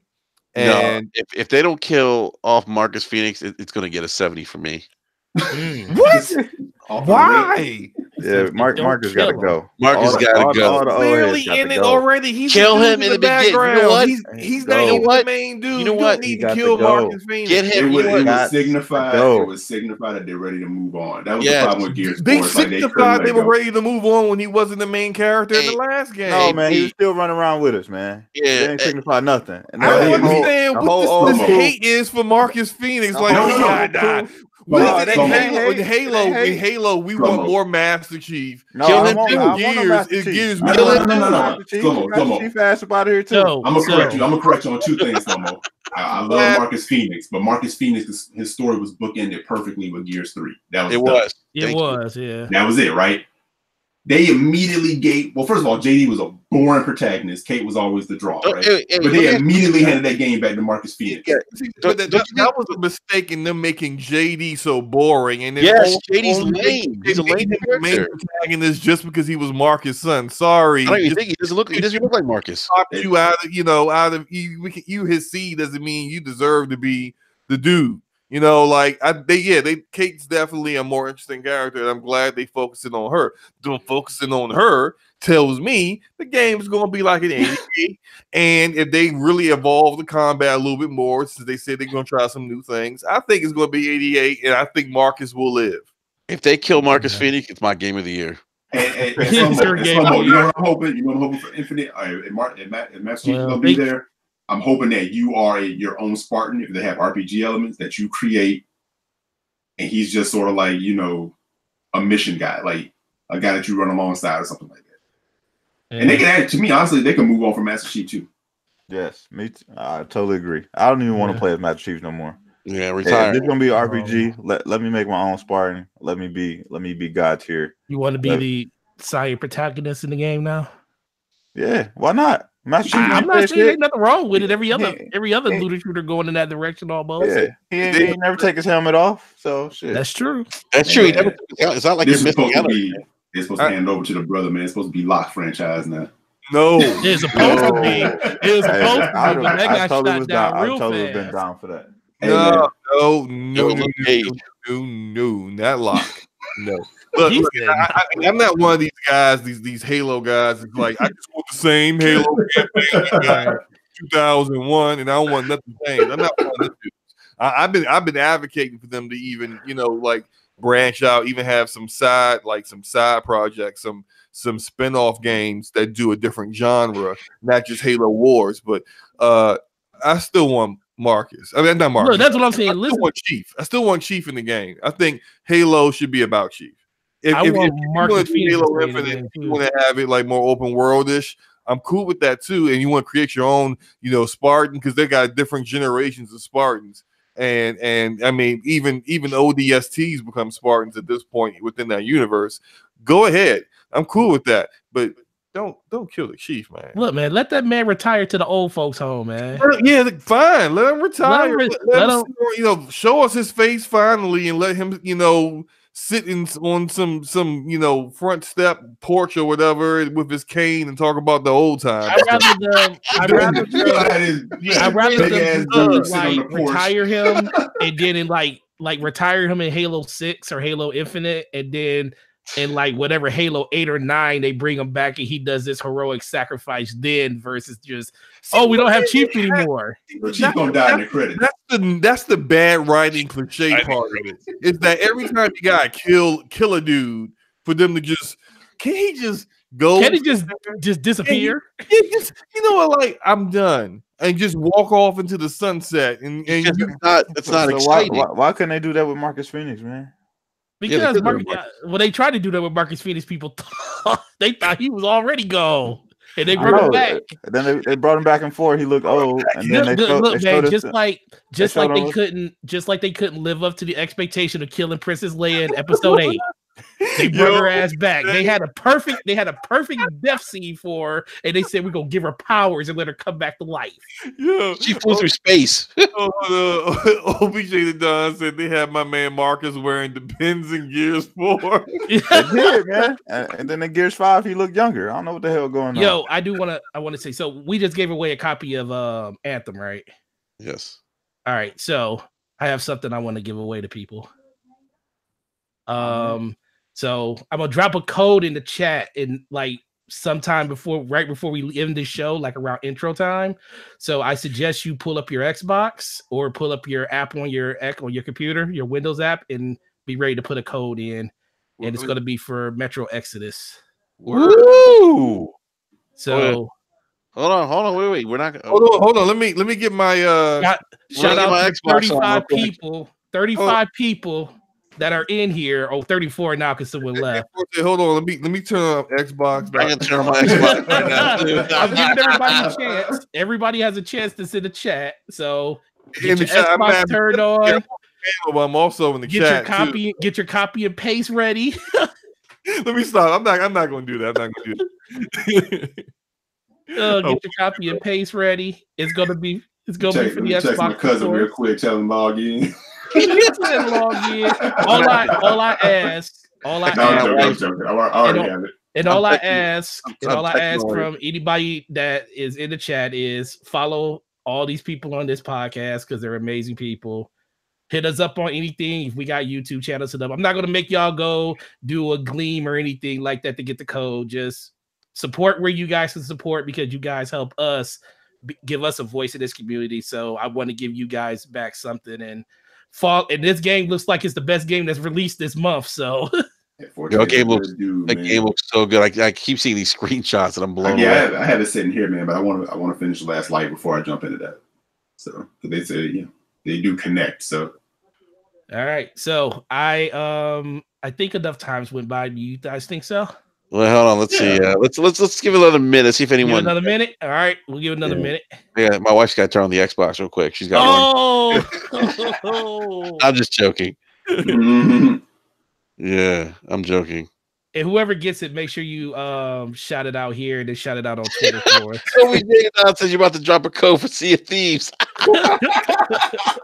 Hey, Ricky, did you do that one? Hey, I did. Hey, someone I did give a code away, a copy of Sea of Thieves away. I actually gave a code of Sea of Thieves once and no one picked it up. Yeah, nobody played. Are you serious? Yeah, that's serious, man. Everybody wrote that shit, man. Like, What the? no, We it's lost some subs. except We say about to drop a code of Sea of Thieves. no, we did, and it sat there, and I don't think anyone claimed it for a while. I had to I had to drop it twice. I was thinking about just randomly dropping it on my Twitter account and seeing how long it would last, but I was like, no, I'm not gonna do that. I'm gonna put it in here. Yeah. All right. Well, hey, Forte, anytime. Yeah, thank you, man. We definitely appreciate it, man. That's awesome. Yeah, that's very, very kind of you, sir. Very kind. Yeah. Code's right there, guys. All right. He just I don't dropped see anything. What's going on, man? I'm not gonna put the code in. I wouldn't. Did you drop the code already? I dropped it. I don't see it. Retro. It's in the chat. It's gonna show up in a second. You know we got chat delay. Okay, we'll see here. Download it. Serious delay, man. That's some serious delay. This some Anthem level lag going on. Get to the loading screen. Hey, it's slow mo with that tethering. Slow-mo, you might want a slow-mo 14. You might want to drop it again, man. Yeah, I don't see anything, yo. I don't see anything in the chat. I don't see anyone else talking either. YouTube delay. No, I don't see. Yeah, see, people are saying they don't see anything. Oh, they don't see it for real? Yeah. Uh-oh. You know what? You might have to type it in manually.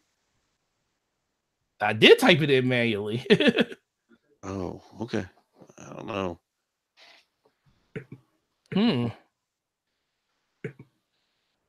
And Nate says it's because you are in top chat. Ah, wow, and Nate got it.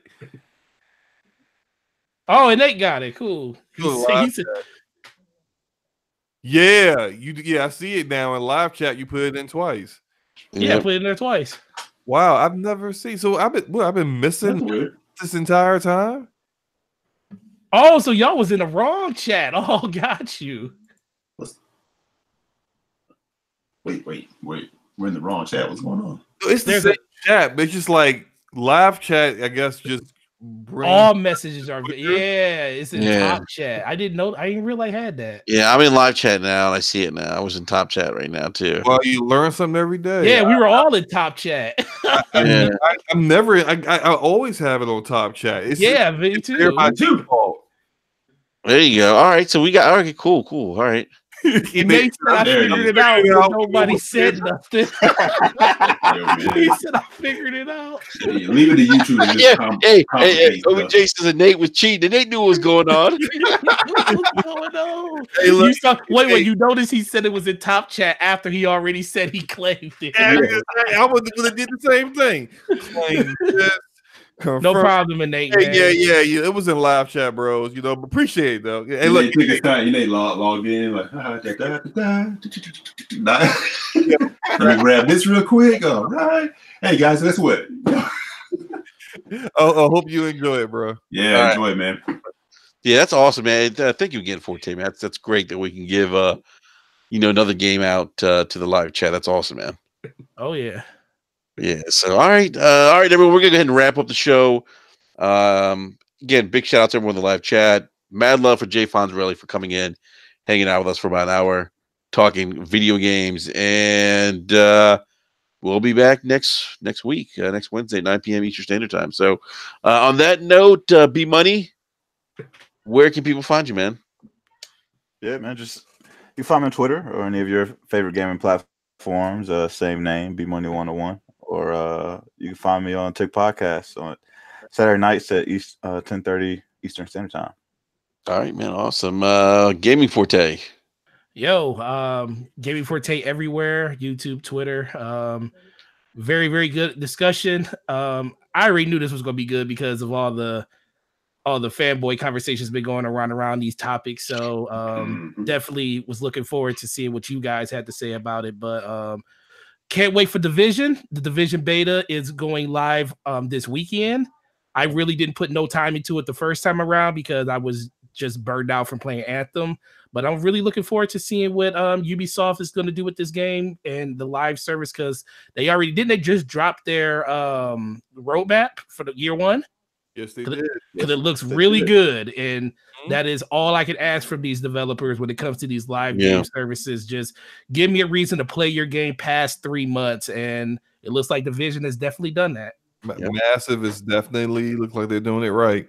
Yes, sir. Yep. All right, Eric Jackson.